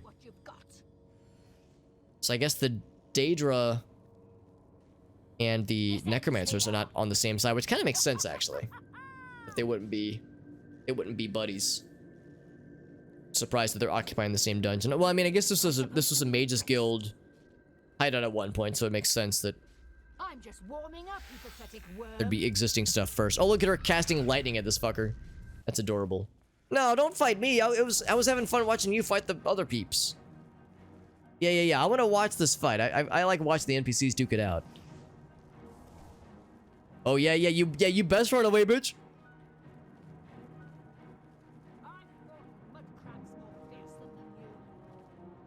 You know what's good for you, best run. Although I don't know if he can actually fit through there. She said pathetic worm, but doesn't she like worms? I thought Necromancer's whole thing was that they worshipped the Great Worm. Oh, she's just giggling. Did you just meow at him? Am I supposed to be impressed? Oh no, he did make it through. Okay. You're pathetic. Yeah, well, now Skeleton's gonna fight me or something. Oh lord, he's coming. Spinning to winning. What's the matter, getting tired? See, now we're just being buddies. We're just chilling. Because she's ignoring me. Whoa! You'll never take me down. Lunatic Chef. Perhaps the longest man out of all of them. Why won't you die? This is the part where you fall down and bleed to death. So this might take a second, so I can just let this go and talk while this is all happening. Lunatic Chef, my man and my guy, and also my dude. Thank you, Lunatic Chef. It's very generous. Was I ever over encumbered? Technically, yes, because at the beginning they drained my strength, and that technically caused me to be over encumbered, or at least made the message appear. So yes, that is true. And have I been paralyzed? Also yes. So that is a yes to both of them. But Lunatic Chef, thank you for that very generous high five. We always call that, whenever somebody gifts a 5 sub bob, we call that a high five. So here we go. Put your hands on the screen, and 3, 2, 1, high five. Thank you, Lunatic Chef. Some gift subs for our friend Irossi and Meerkat and Musicify and Piazza and let's see. Oh, Christopher, yeah. Wonderful. Thank you, Lunatic Chef. You're very generous, man. And I always say this, it's always worth pointing out. Oh, did she get instantly murdered? I think she did. Wait, hold on. No, this is something else. Maybe the Atronach lost, actually. I'd be surprised, but yeah, it's possible he might have lost. He did lose. Well, I guess the one thing is that...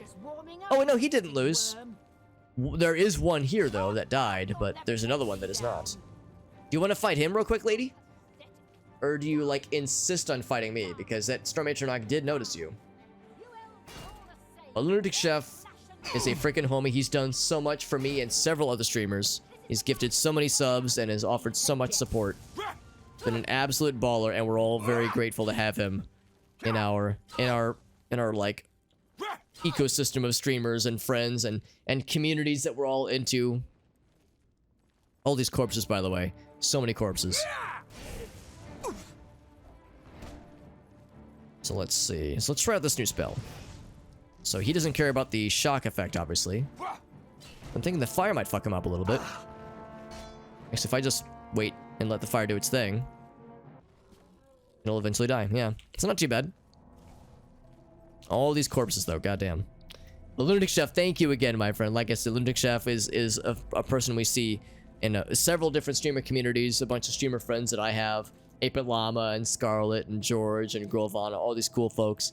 And he's always super supportive, always very generous with his time, and also generous with them gift subs. It's so nice, man. So thank you to our friend Lunatic Chef. You're too good to us, buddy. You're very, very generous, and of course also for contributing to the chat and talking about music and just shooting the breeze. It's always a pleasure. I always hope that people know that I'm just happy to have people here, that spending money is never an expectation. Of course, it's always appreciated, but it's never something I expect. You know, I don't do the streams for the money. It's just for hanging out and as a fun hobby. And actually, full transparency, I don't actually keep any of the profit that I earn from streaming.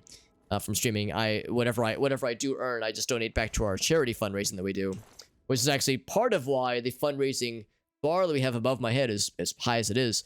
The vast majority of that loading bar that we see above me was money that was received from like streaming revenue. So like sub revenue, so gift subs, cheers, Prime gaming sub. It all counts towards the fundraising they were doing as well. So all very good stuff. Have we pickpocketed an NPC today? Oddly enough, no, I have not. I tend to do that quite a lot. We've not done that tonight. And also gifting a sub to Quincy as well. Lunatic Chef on a gift subbing sub gifting rampage.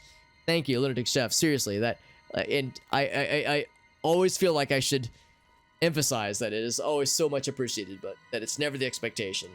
Like, whenever I see Lunatic Chef in the chat, I never think to myself, oh, I hope he spends money. I'm always thinking to myself, I hope he's doing well, hope he enjoys his time here, and I hope he's able to chill and chat with us or lurk or whatever he wants. But no, we're just happy to have you here, man. Your time is always more than enough. I hope you know.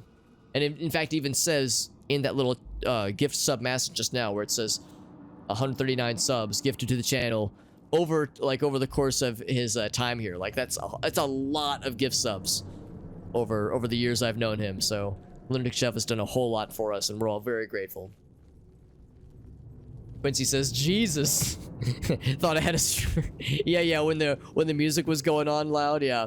the notifications. I try not to have them too loud, but sometimes they do catch me by surprise too. Especially right now, with the in-game volume is kind of quiet because it's just the like the droning, maybe not droning, but more ambient music.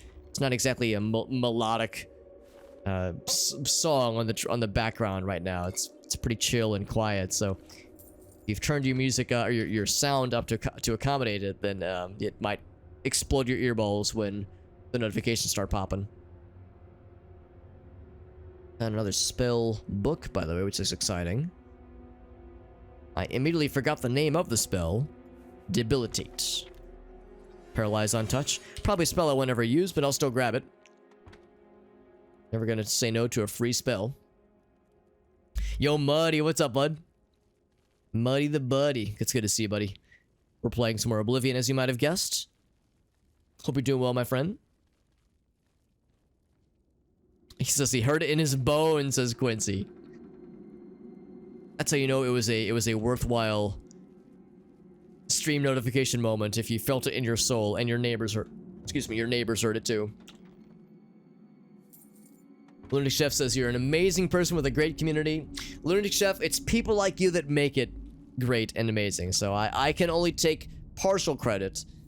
It's the folks around us that make it such a nice place and a nice community. So that is it's a reflection of the people in the chat right now and all the good vibes, bud. It's all excellent stuff, and I'm grateful for it. I'm grateful for you. I'm grateful for all of you. We have lots of nice folks in the chat right now, and I'm very much appreciative.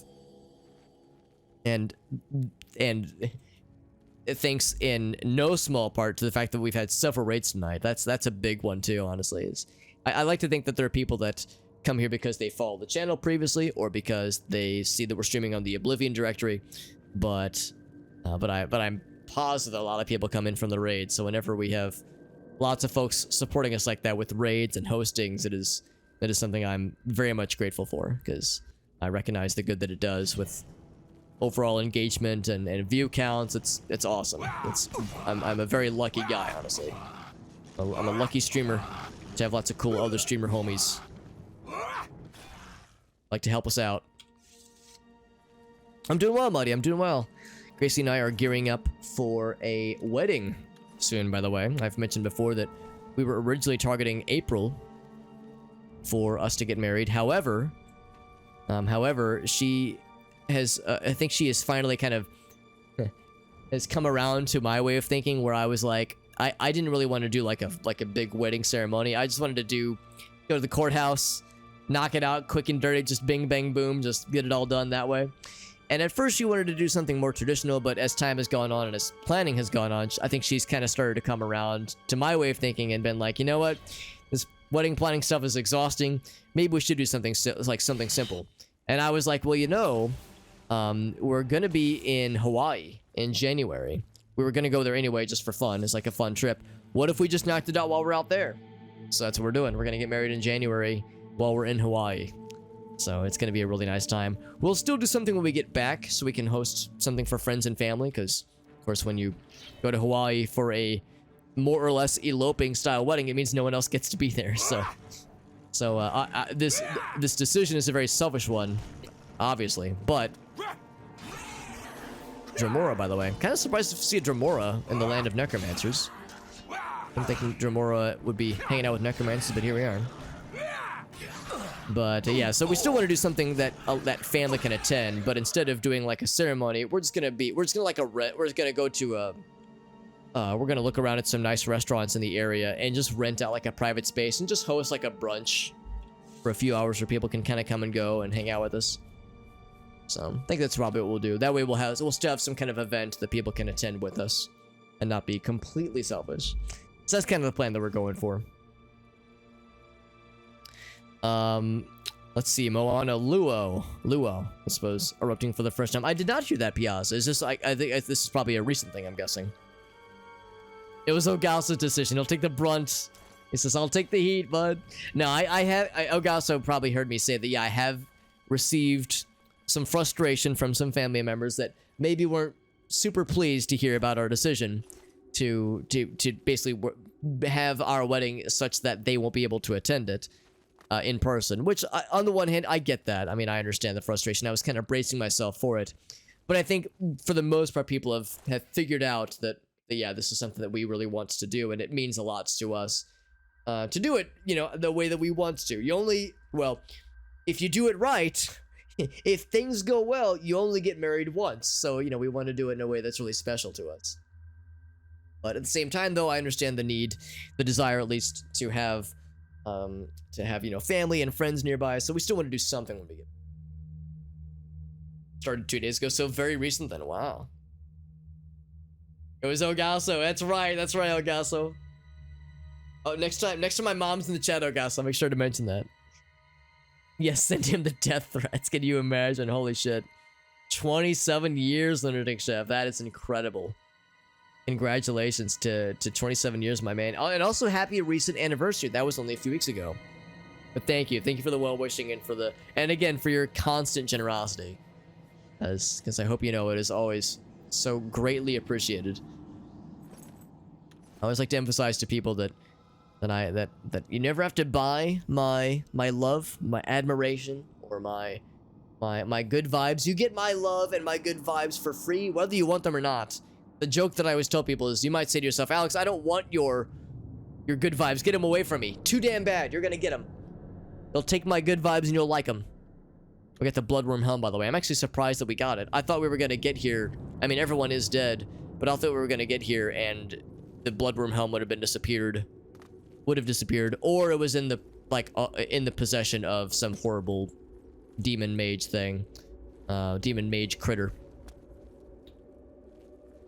But this was obviously a Daedra shrine down here. I don't know of whomst it depicted. And I don't think it's a shrine I can interact with, is it? It's not a shrine I can interact with. Can I talk to the booty? What if I stick my head right up the booty? Can I talk to it then? Looks like the answer is not. I can only get so close to the booty, unfortunately. That's a shame. I was wondering if this was like an underground Daedric shrine. Went to the courthouse, had a nice dinner. It's super chill and super easy. At first, he was all about the big wedding. Yeah, that's exactly it, Quincy. Yeah, that's precisely what Gracie and I are going for. In this case, like I said, we're already going to be in Hawaii, so we're not like pulling out all the stops and doing anything crazy, but we are spending like a little bit extra so we can have a nice wedding on the beach, have some photos taken, obviously, so we are hiring up a photographer, and we're having the marriage license sorted out while we're there in Hawaii, so, you know, we're kind of knocking it all out in one fell swoop. But it's just like you said, planning like an honest to goodness traditional wedding is expensive and is a headache because there's the wedding cake, there's determining the guest list, there's seating arrangements, there's do we get a DJ, do we hire a band, what about a venue, like a venue you can rent and dealing with their timetables, flowers, you know, hiring a florist, that kind of thing. There's just so many factors to consider. And in our case, we were originally just going to do a backyard wedding, so we were going to do it really simple. But even still, there were still a lot of logistics to plan for. So I think from the get-go, I was telling Gracie that I was advocating, not very strongly, like, you know, I'll do whatever, obviously, like whatever makes her happy. But if it were up to me to choose, I would have advocated for the courthouse straight from the get-go, because it's just super simple. And you save all that money on the wedding that you could then put towards a nice honeymoon instead, or, you know, down payment on some nice construction projects on our house or something. So I feel like there's other things I would rather, you know, spend that money and energy on. So I was relieved when she said she was down for that approach. And I've checked with her on many occasions. I've I've had a lot of touch points where I've asked her, "Are you sure that you're okay with this approach? Because you know I am. You know I'm down for it, but I don't want it to be an expectation. I don't want her to have feel like she has to have second thoughts about that particular approach." So now we're over here. Yeah, so now we're in this top floor that we saw earlier. Yeah, Order of the Black Rose. That's what we saw earlier. Okay, so yeah, so that we've seen all there is to see then here. Let's go and exit. Let's also get the other artifact while we're at it. The other artifact probably won't take too long to get to, right?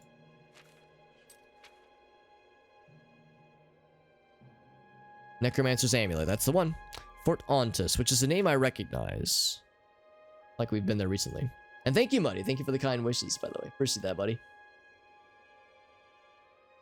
Backyard wedding in the coldest. Oh gosh, that's the thing too. If it's outdoors, you have the weather to tangle with. Yeah, that's a whole another complication right there. Not big on the big wedding plans. Yeah, it's some people love it. Some people love the planning and the organizing and just the logistics of it. Like some people take very naturally to that kind of event planning. Other people like myself, not so much. To be honest, I don't really like going to weddings because I think I like the romantic aspect of people pledging their love for the rest of their lives. That I love, but just the pomp and circumstance, it's just overwhelming sometimes. It's kind of sensory overload, and it's a lot of people, and I'm not really much of a dancer. Cake is okay, but I'm not really much of a cake guy.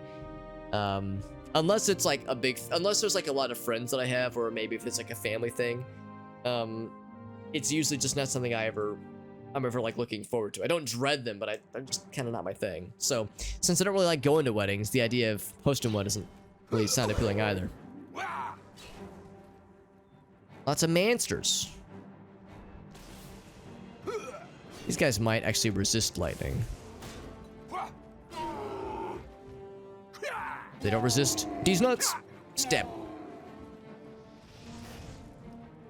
The fire might be enough to kill. That'll work too, though.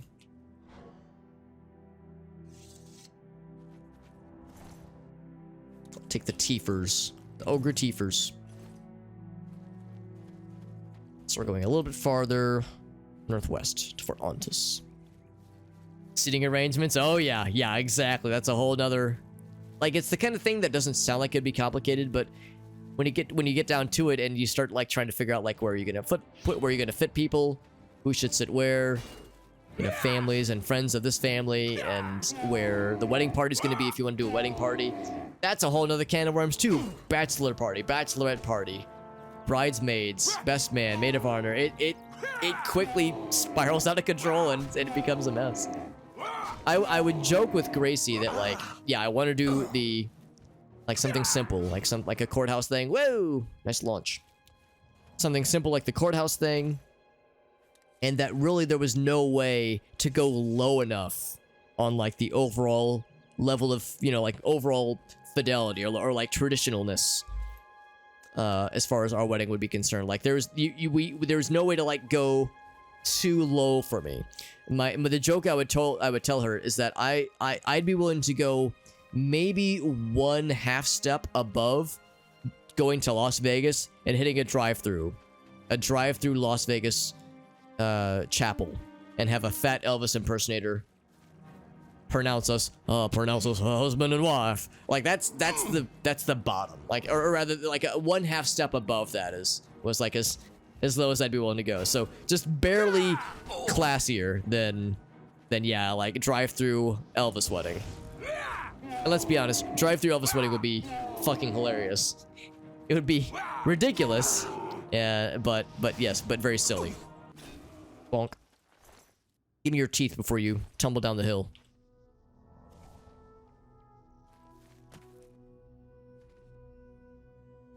But you know, as we were going up this incline, it occurred to me, as we were sprinting up this incline surface, it occurred to me, we're really running up that hill. Getting too drunk at the reception. There you go. That and the bridesmaids. Well, that's the thing, Elgaso. I can't pursue the bridesmaids now that I'm betrothed. So, not that I was ever that good at pursuing anybody back in my single years. Shit. So yeah, it's something that I get why people enjoy it, and like I said, I appreciate what the wedding is signifying. I think that's it. I think I like marriages. I just don't like weddings. Is what it comes down to. Gal says I want the big fancy stuff, and also I don't drink. That might be an aspect of it too, because yeah, I just don't like big gatherings or big parties. Maybe if I did drink, maybe I would enjoy them more. But yeah, that probably is more of a factor than I'm aware that it is. Sure, there's a way I can get up here, right? Wish I could jump.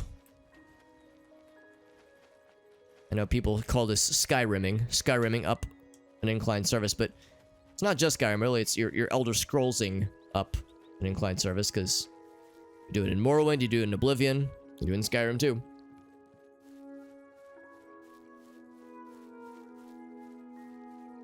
You want to do all the planning? Yeah, I'm right there with you, Quincy. That shit's for the birds, man.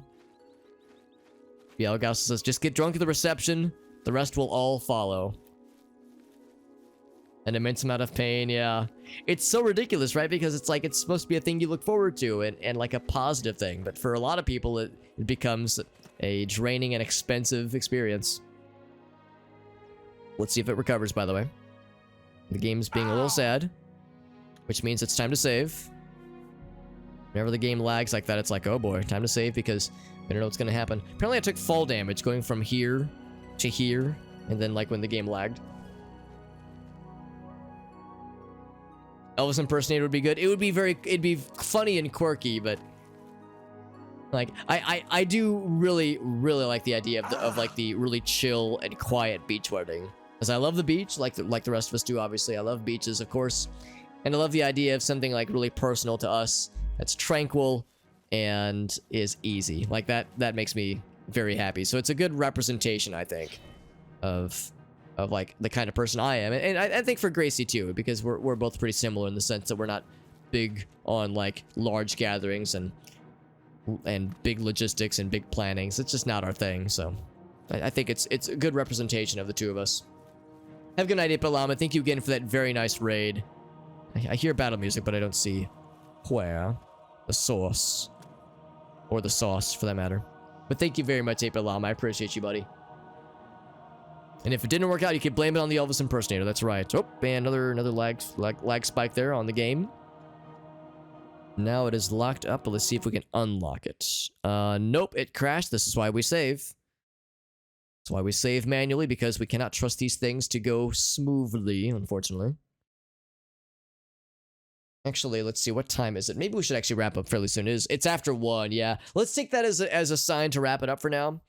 But let's go ahead and check the bingo card and see how we did tonight.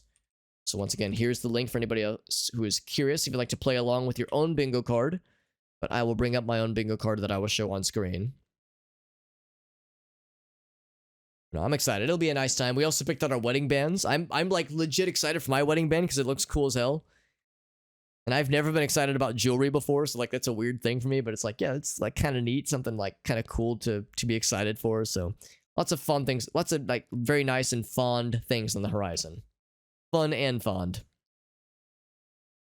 But yeah, so the game did crash at the end, but like I said, we did that manual save right beforehand, so we'll be fine. We'll be able to pick this up next time. Next Oblivion stream will be Wednesday, by the way. Wednesday will be the next stream. We're going to see how we're doing for the bingo board. Let's see how we're doing. Let's check Xiao's first. Xiao K has something. So, open very hard lock. That did not happen. I didn't show anything unrelated myself, at least.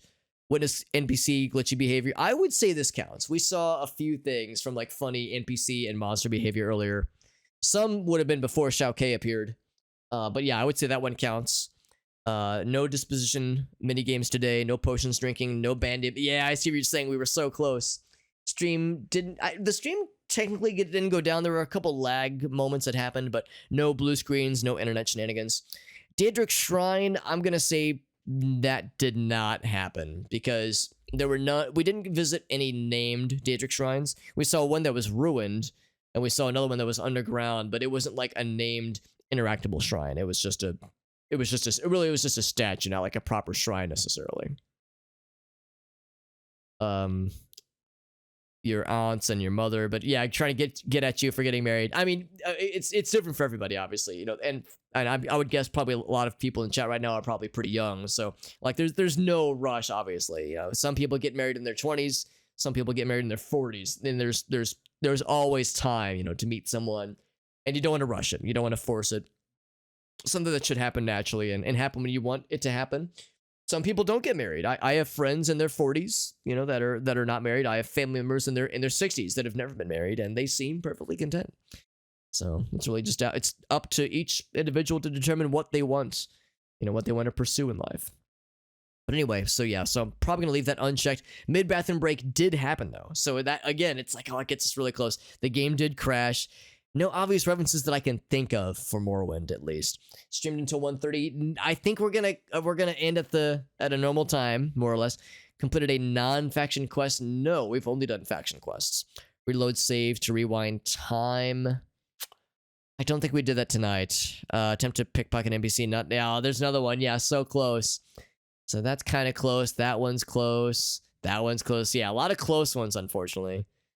So that's that one's for Shao K's bingo board. Let's check mine. Silent spell, yes. New spell, yes. Bounty, no. Very hard lock, no. Stream went down, no. Or Nirnroot, yes. Iliad Ruin did not enter, at least we saw. No Vampire's Night, oddly enough. No diseases either. Game did crash. Reloaded save to rewind time, didn't have that one. No TED Talks Night. I am live. Bathroom break, yes. Sneak attack, yes. Disposition, no. Blessings. We actually didn't receive any blessings today. We did see a way shrine, but no blessings from it. Talk to a guard, yes. Knocked down by a melee attack. I can't think of an instance when it happened, actually. No bandits or marauders or anything. Ajax shrines, no. Death, no. NPC behavior, sure. No leveled up, although I probably should have leveled up today. I probably should have, so we'll do that next time. Entered abandoned castle keep, actually several, so we got a lot closer on Shao K's board, but on mine, yeah, no dice, unfortunately. No dice and no close dice either. Arranged marriages, that's a good point too, Shao K. Yeah, that's a big one in some countries. Not a huge fan of the arrangement, right? Yeah, across the mid-20s. they're going spare, he says. Yeah. No, I understand there's also family expectations. There's cultural differences. For women, there are, for better or for worse, expectations like, oh, she's not married by that age, then you know what they say, she's an old maid. So there's all this pressure that gets put on people, I would say unfairly so. And there's a lot that's said about that by people much smarter than I am, obviously, but there's a lot to be said about at least acknowledging the pressure that different people and from different cultures and different sexes that have to deal with it. But yeah, it's a lot. It's a lot to have to juggle. I'm grateful that I have Gracie, and I'm grateful that we're getting married, and that we're getting married in a way that will be commensurate with what we want. You know, that's a nice feeling that we're not like having to bend to make certain family members happy, or you know, we're having to make like a fuck ton of compromises. It's nice that like this is a nice and admittedly selfish thing, but it's a good selfish thing, and it's a positive one.